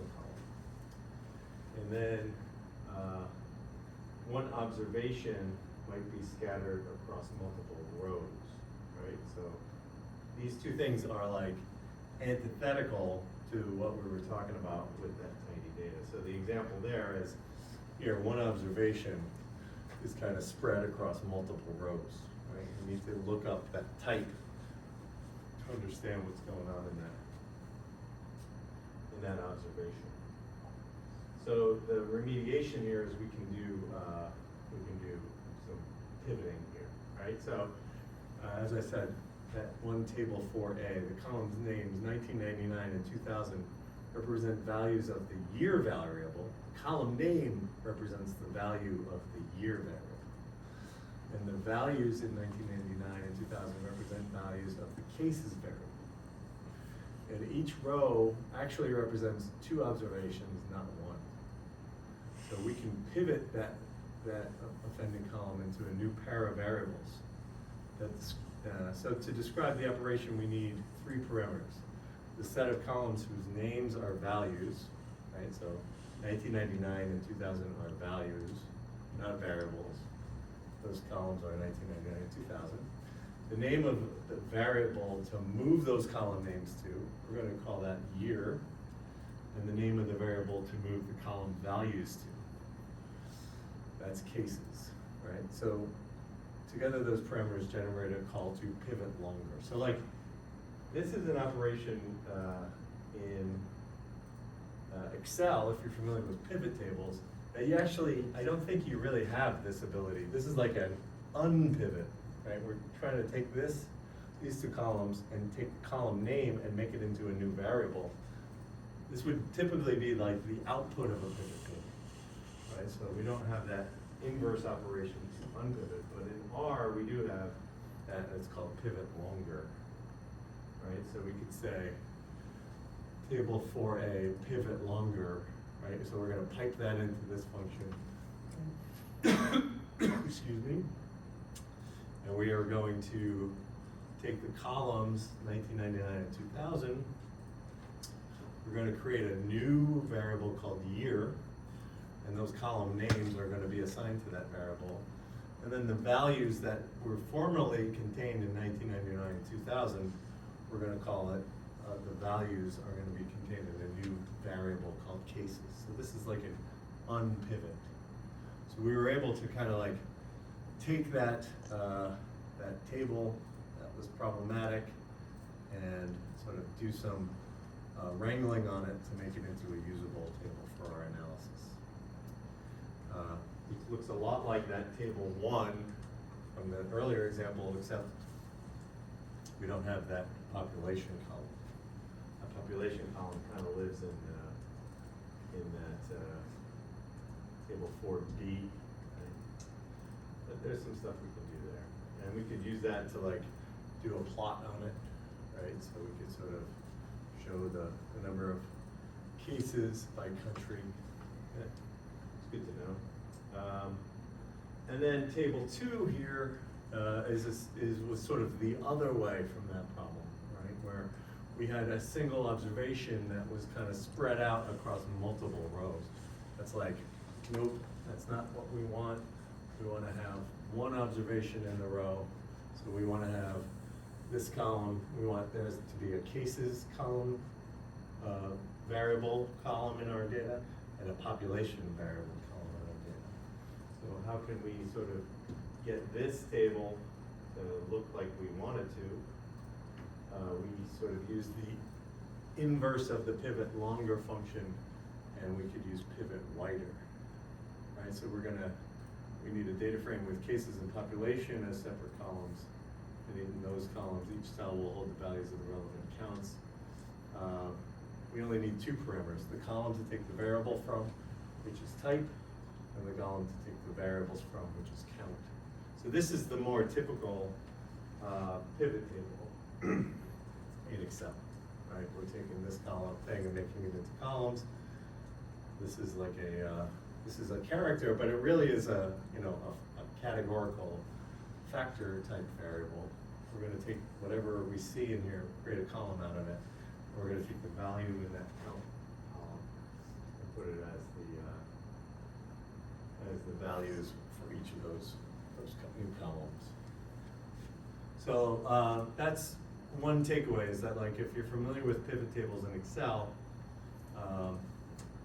this is available to you, but the opposite, the inverse operation of this is unavailable to you. So in R, that unpivot function is called pivot longer, and it can be quite useful. Okay, how are we doing for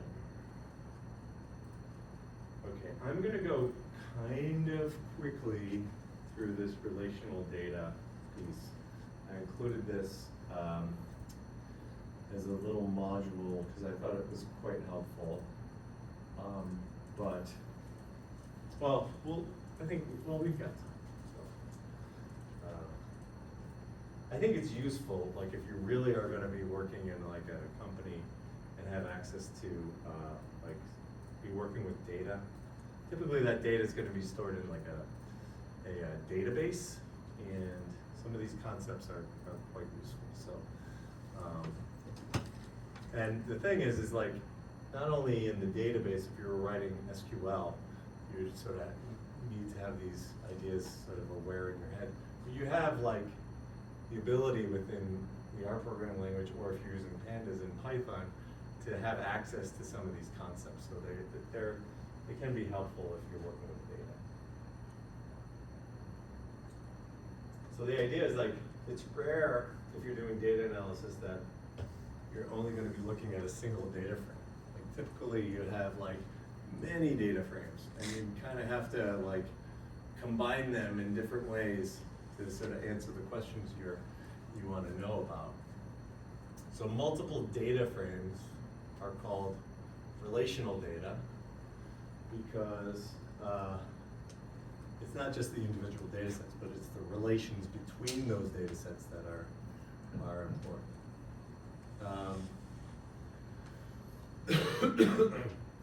Sort of like we were talking about variation and covariation, right? You know, covariation talks about sort of how things move between 2 values in your data.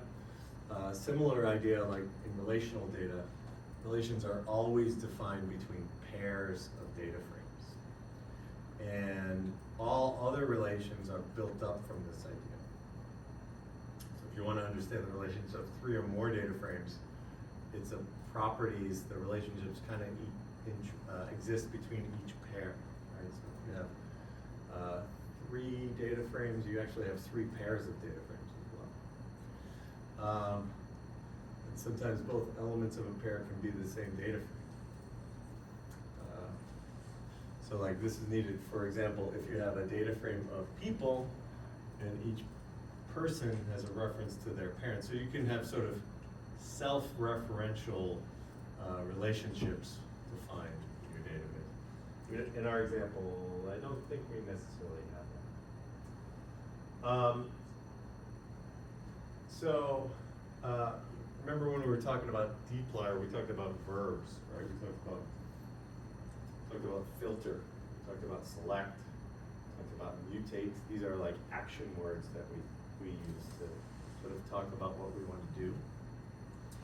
And when we're working with this relational data, we have similarly some verbs. So verbs that are sort of interesting to use are mutating joins, which add new variables to one data frame from matching observations in another. So if you've worked with Excel, Microsoft Excel, this would be sort of very similar to like a VLOOKUP. Right? If I want to go get data from somewhere else and look up a value in there and bring it back to where I'm at, that's called a mutating join. And we have that same operation when we're working with data in R. And then we've got ideas of filtering joins. So this is a bit of a different thing. Like we may want to only look at certain parts of our data that sort of correspond to values we see somewhere else. And so this would be like limiting our data. Like we had that filter function in dplyr, right? We want to limit our data to in one data frame based on whether or not we see a matching observation in the other one. And then we have set operations. These are like union and intersect and those type of things. So we can sort of think about these as sort of set operations. So a lot of these concepts kind of come from this idea of these things which are relational database management systems. So if you've ever worked with something like Oracle or SQL Server or these types of things, you would have seen these types of concepts. Or like nowadays, the big ones are Mongo and Snowflake are a little bit different, but you could see these, especially Snowflake, you'll see these types of things. So if you've used the database before, you've almost certainly used SQL. And so I actually use the terminology kind of interchangeably. I bet you a couple times I've used the term table when I was referring to a data frame. So the correct in R and in Pandas in Python, the term is data frame, but you can sort of, if you're talking to a database administrator and they sort of say table, it's the same idea as what you're working with as a data frame in R or Python, right? So the terminology is different, but the concepts are the same. So we have access to some relational data in R, one of our data packages called flights. I think we looked at the flights data maybe earlier. I seem to remember that. But in that data package, we have a bunch of different data frames. Right? We have an airlines data frame, and airlines kind of have information about carrier, right? So I can look up the full carrier name based on that carrier code. Airports gives me information about airports that are out there. But the identifier I would have would be the FIA airport code. Planes give me information about planes by its tail number.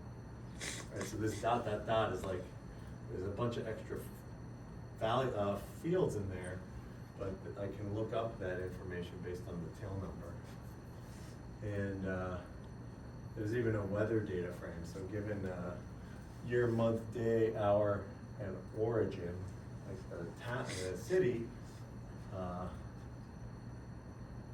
or the New York City airport, I get like hourly data about weather.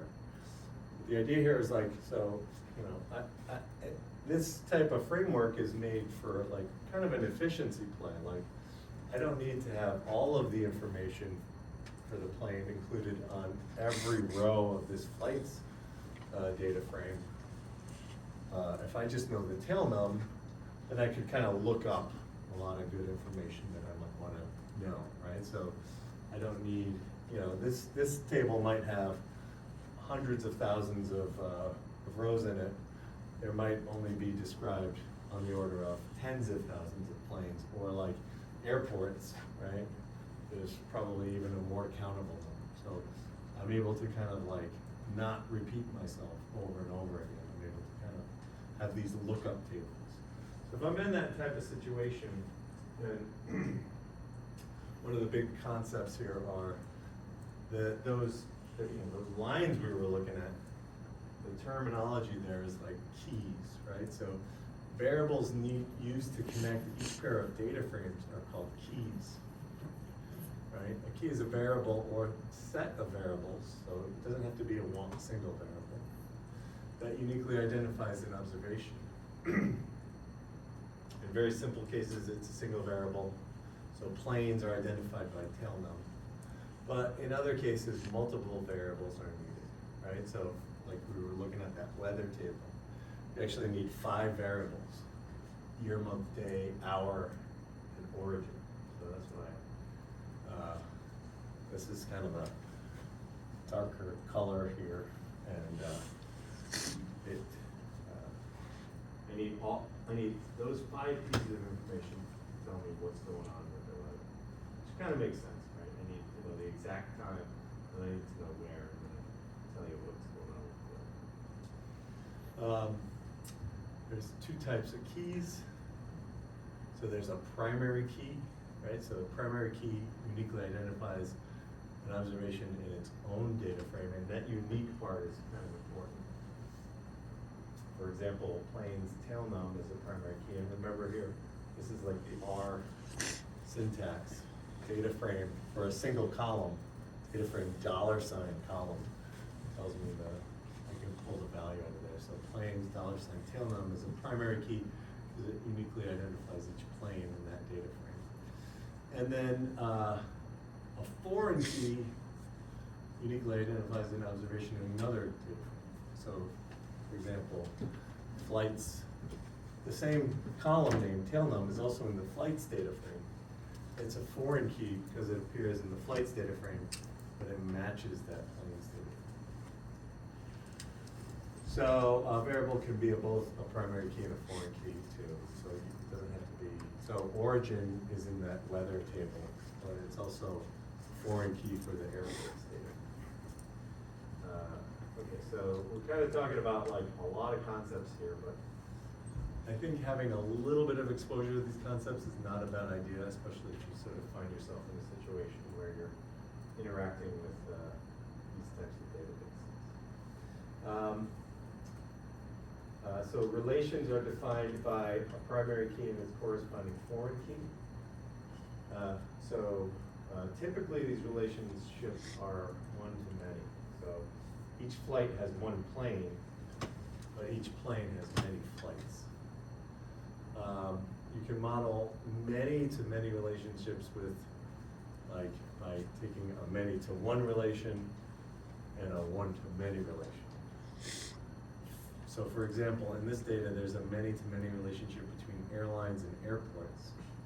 Each airline flies to many airports, and each airport hosts many airlines. And we can kind of see that if we go back to that diagram here. Airports and airlines. You kind of have to go through this flights table to get it, but like you can sort of see like this is kind of a one-to-many relationship here. and origin and destination are kind of together there. And then this is like a one-to-many relationship. So between these two things, we can sort of extract a many-to-many relationship. So now kind of getting to some of the ideas here. Mutating join allows you to combine variables from two data frames. So how do we do that, right? So it first matches observations by their keys, and then it copies across variables from one data frame to the other. So if you want to add the full airline name to your database, to your flights to data, you can combine the airlines and flights to data with this thing called a join. This is where you're actually doing that, making that connection, right? And we would say flights to, we're gonna get rid of some columns in there, and then I'm gonna join to my airlines table by carrier. And here, whereas I typically wouldn't have like the full carrier name here, because I've done the join, it's actually the results of this thing, which, you know, it's not a query, it is a dplyr statement, which looks a lot like the stuff we were looking at when we were looking at mutate or filter or select or these other things. In fact, we have select in here, but this left join is kind of doing that lookup. So it's saying, take the information in flights to, look at airlines, and I want to join by this carrier column. And what that's going to do is it's going to create this, it's called the mutating join, and the output of this is going to have information from that other table in there. So this is like the typical VLOOKUP that you might do in Excel. I'm going to go get data from somewhere else and bring it into my table. So for every one of these, I've got the corresponding full name. And joins are kind of tricky, right? Because the problem is that, so that's kind of like this concept of like, why did I say, like, what's the deal with like this?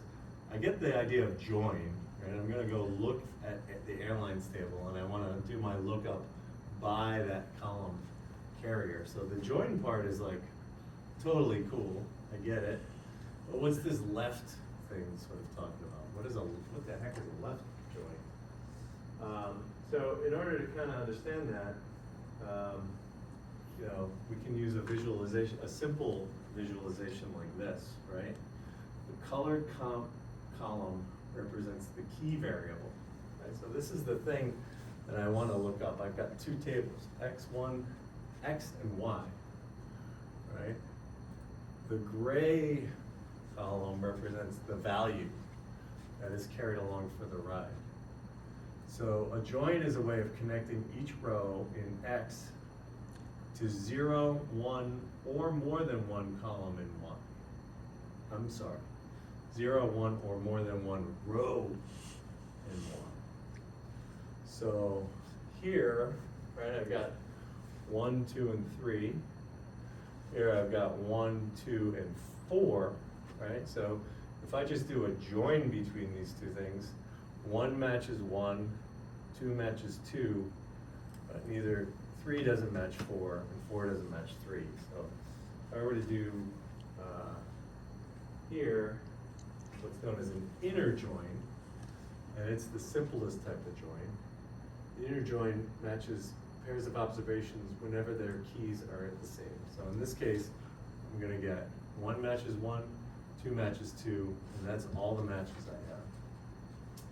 And if I were to run like X inner join Y by key, my output would be this. So you see, I started with 2 things that each had 3 rows in them, but because of the way these joins work, right, I didn't find anything for 3, it just omits 3, it just drops it, it's gone, right? And that could be a problem, right?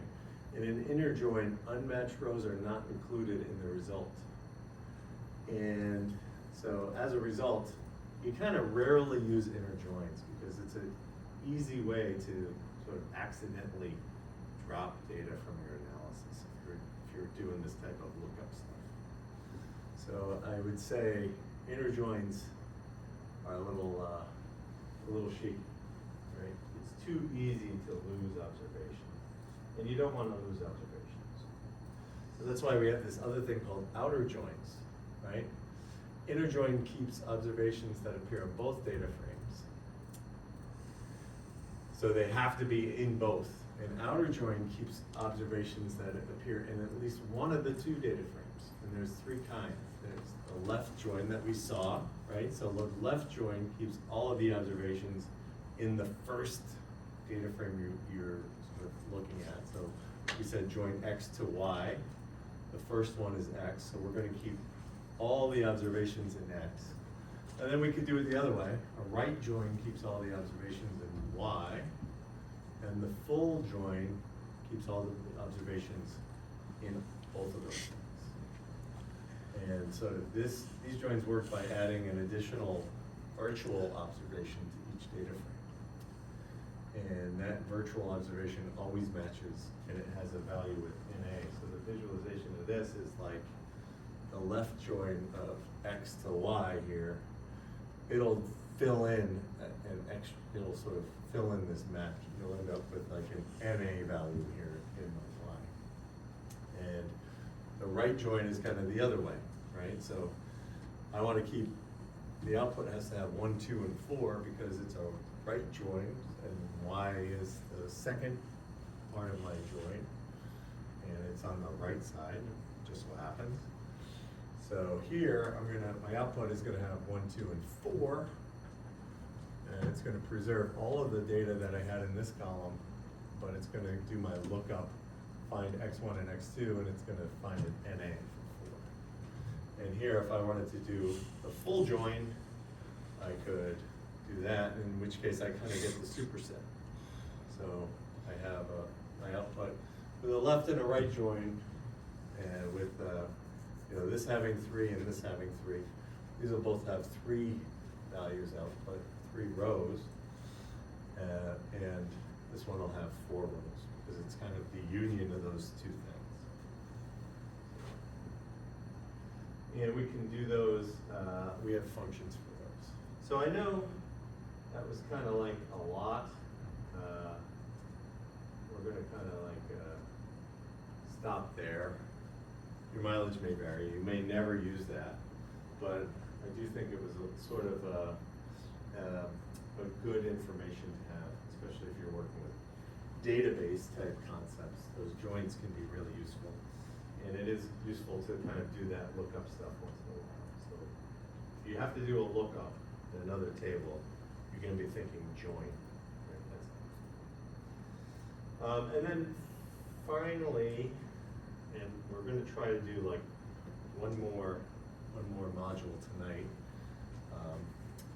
I just wanted to kind of talk a little bit about some of the tools we have to work with dates in R, because in financial data, lots of times you're looking at dates, right? Dates are really important, right? So when we look at, there's 3 types of date-time data in R, right? So we have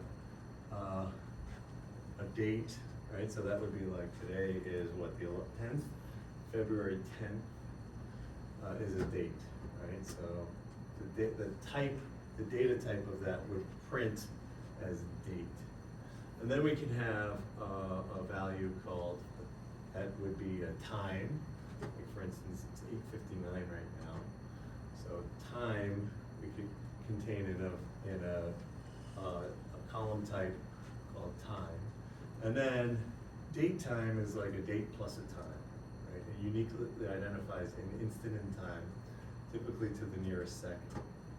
So if we were to print that data frame out, and it was a tibble, it would sort of show that like the data type of that column would be DTTM, which stands for date time. So you could sort of have day, like the date, right? Encoded as a whole day, which would be a date. You could have a time, is a time where you could have a date's time. And if you want to have the current date, you could use the today function, or if you want to have the current date time, you could use the now function. And the package that we use to work with dates is called Lubridate. So it's kind of like, I think of it as like a jokey kind of name, but it does make it quite easy to work with dates. And there is a cheat sheet for Lubridate that's pretty helpful. So Lubridate is not part of the core tidyverse. So if you want to use it, you have to explicitly say library Lubridate. So if you're working with dates, this can be a major, major, major hassle, but there's like a lot of really good helper functions. So if you know that your date sort of has the pattern of year, month, day, there's a YMD function that'll take any string that sort of starts with a year, month, day, encode it as a string, and it'll convert it to a date that this looks like a string, but that is actually encoded as a date, right? And these are helpers that are very helpful. Automatically work out the format once you specify the order of the component. So to use them, identify the order in which the year, month, and day appear in your dates, then arrange Y, M, and D in the same order. That gives you the name of the Lubridate function that will parse your dates. So like, for instance, MDY, so it doesn't have to be like 01/31/2017, it'll sort of read this and understand, okay, January 31st, 2017, it'll know that like that's 1/31/2017. Or you could probably, it's super flexible, right? You could say Jan 31/2017. It'll parse it all out and sort of do it a nice way. So like, if you've ever had to parse these strings and try to extract the data out of them, these functions are super, super helpful. You just gotta know the order in which the dates are coming in. And then there's another function, like let's say, in this case, you know, we have columns for year, month, day, hour, minute, right? So we can use a function called either make date for dates. So if we just needed year, month, day, he's taken parameters for year, month, day. But if we needed the date time, then we could also use hour and minute. And it'll sort of take these things, which are sort of spread out across multiple columns, and combine them into a data column that is encoded as a date time, which is really useful. So make date and make date time are sort of the useful ones. So yeah, I just really wanted to sort of share those functions with you, especially if you're working with date and date time type data in R, because it could save a lot of hassle by doing that. And then, all right, I think this is like an extra slide that somehow I did not pitch, so I apologize for that. All right, so like, what did we cover there? We covered how do you get your data in. We covered sort of what if my data is kind of not exactly laid out the way I need it to be? What if I need to pivot or unpivot? We also covered some of the stuff around relational database. That was kind of a lot, but if you find yourself in a position where you need to interact with relational data, or if you need to sort of do any sort of lookups, it's really useful. And then these functions from Lubridate for working with dates are super helpful. So the last thing we're going to talk about tonight is something that I put together a while back. This is like just a little primer on like loan amortization math. So you're going to have to use some of this for the assignment for Akshay that you're going to see when I post it tomorrow into Husky CT. So I wanted to do a little bit of a discussion just about like if you need to do loan amortization math, some helpful functions that are going to be to your benefit.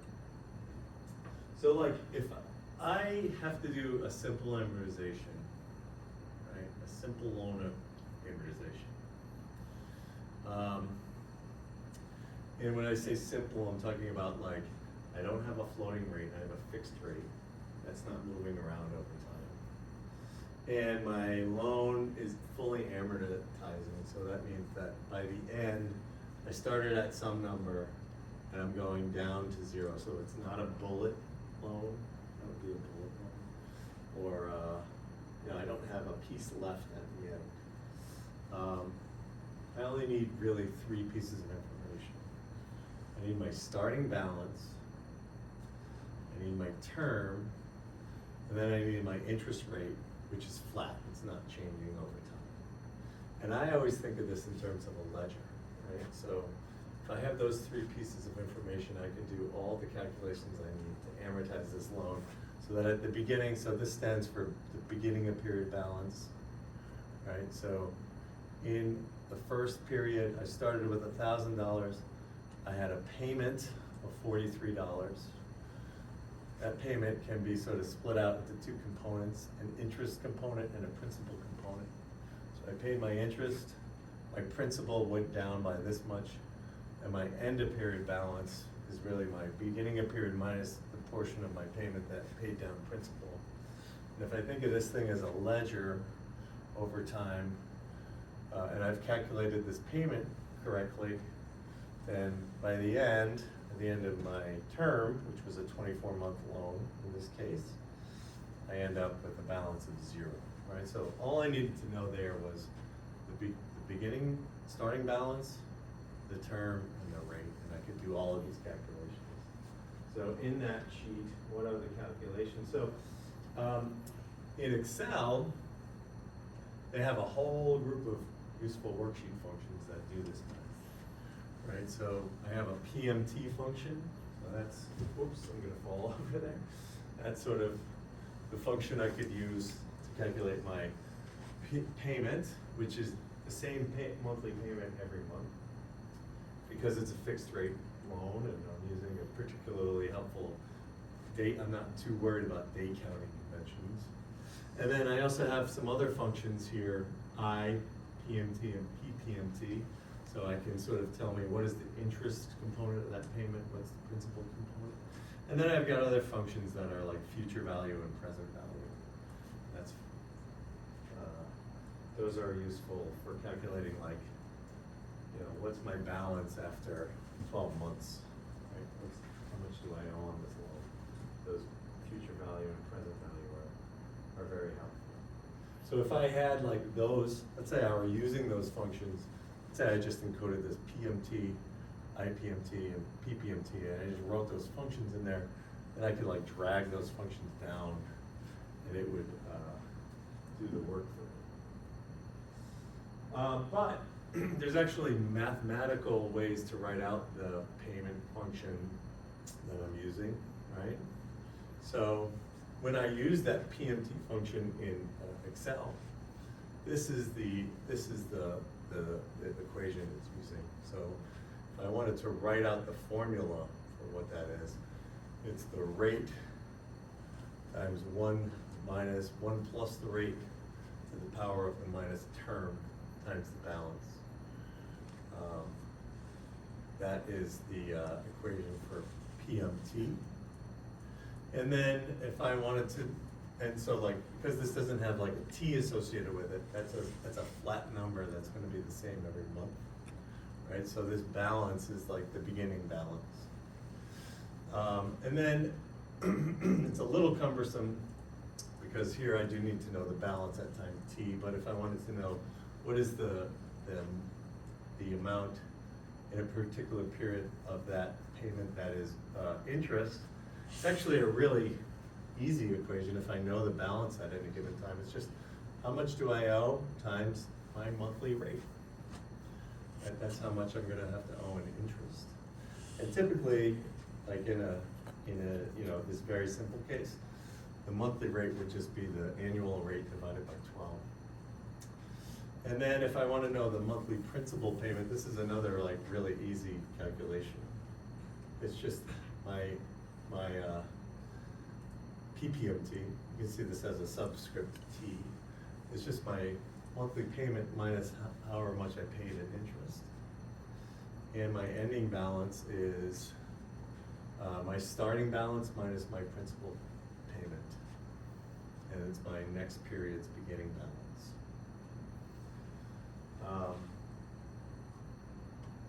So, you know, getting a little bit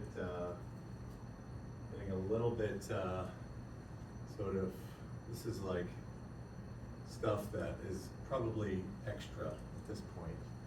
But if you find yourself in a situation where you're operating with floating rates, so like in a constant rate, if like we're doing, you know, a simple monthly payment, the day counting convention that is like the simplest is, I assume there's 360 days a year, and each month is a 30-day month, so that's a 30 through 60 day counting convention. But that sort of implies that my monthly rate is just my annual rate divided by 12. As a constant rate, I'm just gonna calculate sort of my payment. It's that same equation we had before. This is a very similar equation, but like I can calculate it with a variable rate. If I know what the rate is at time t, I can use sort of a similar sort of formula to calculate this floating rate payment. And this will sort of do a similar thing. It'll amortize my loan down to 0 with a floating rate. So I'm kind of just using the same formula, but inserting like what is the rate at time t. And this is like the amount, the term t is like what is the remaining term of my loan. And balance at time t is how much do I have outstanding at time t. So in case you find yourself in a situation like it, I don't know, like there was a point in time where I didn't know this formula. I had to do some sort of math on an analysis on a loan that had a variable rate, and it was like an eye-opener when I saw this formula. Like it's the same formula. I'm just putting in the values at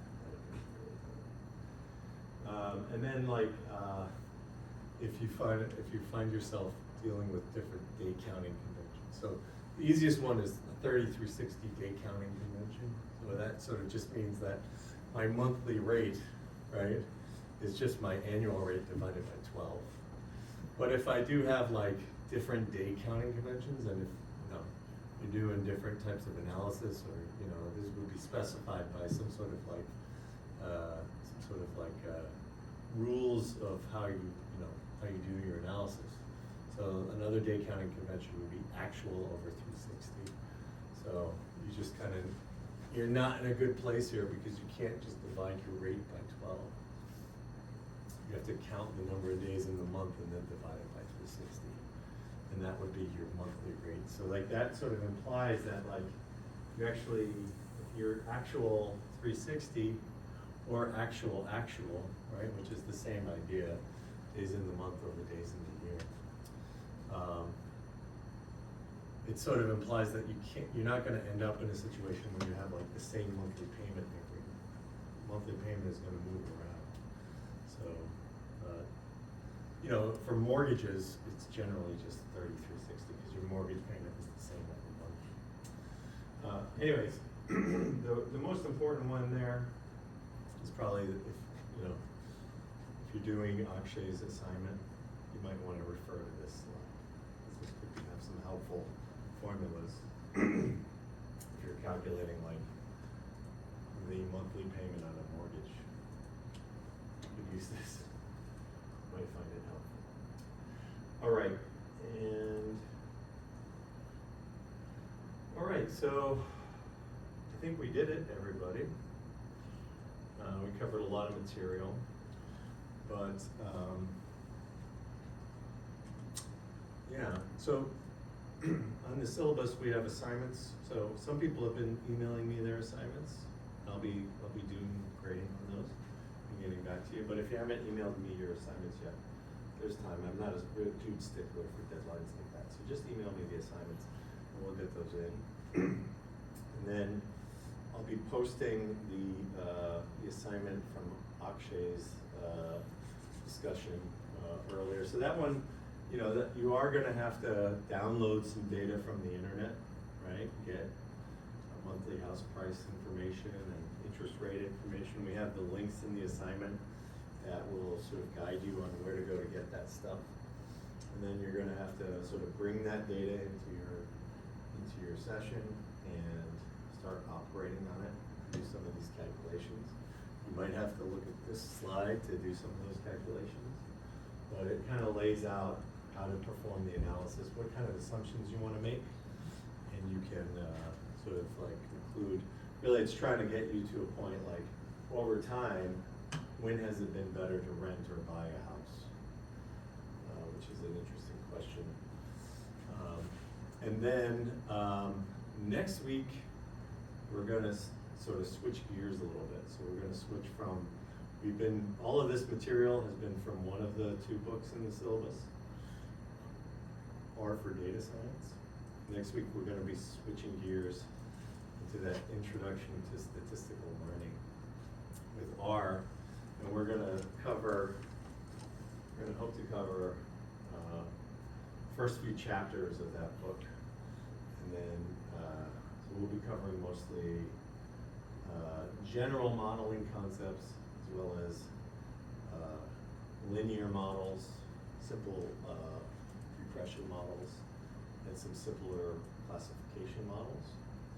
And then that'll be over the next 4 lectures, which will take us up through spring break. And then I'll do a handoff, and then Ed's gonna take over. And he's gonna go deeper into some of the more flexible algorithms that are out there, and also exposing you to Python and Jupyter Notebooks. So, okay, so great. So I'll see everybody next week, and enjoy this week, President's Day weekend. Have a good President's Day.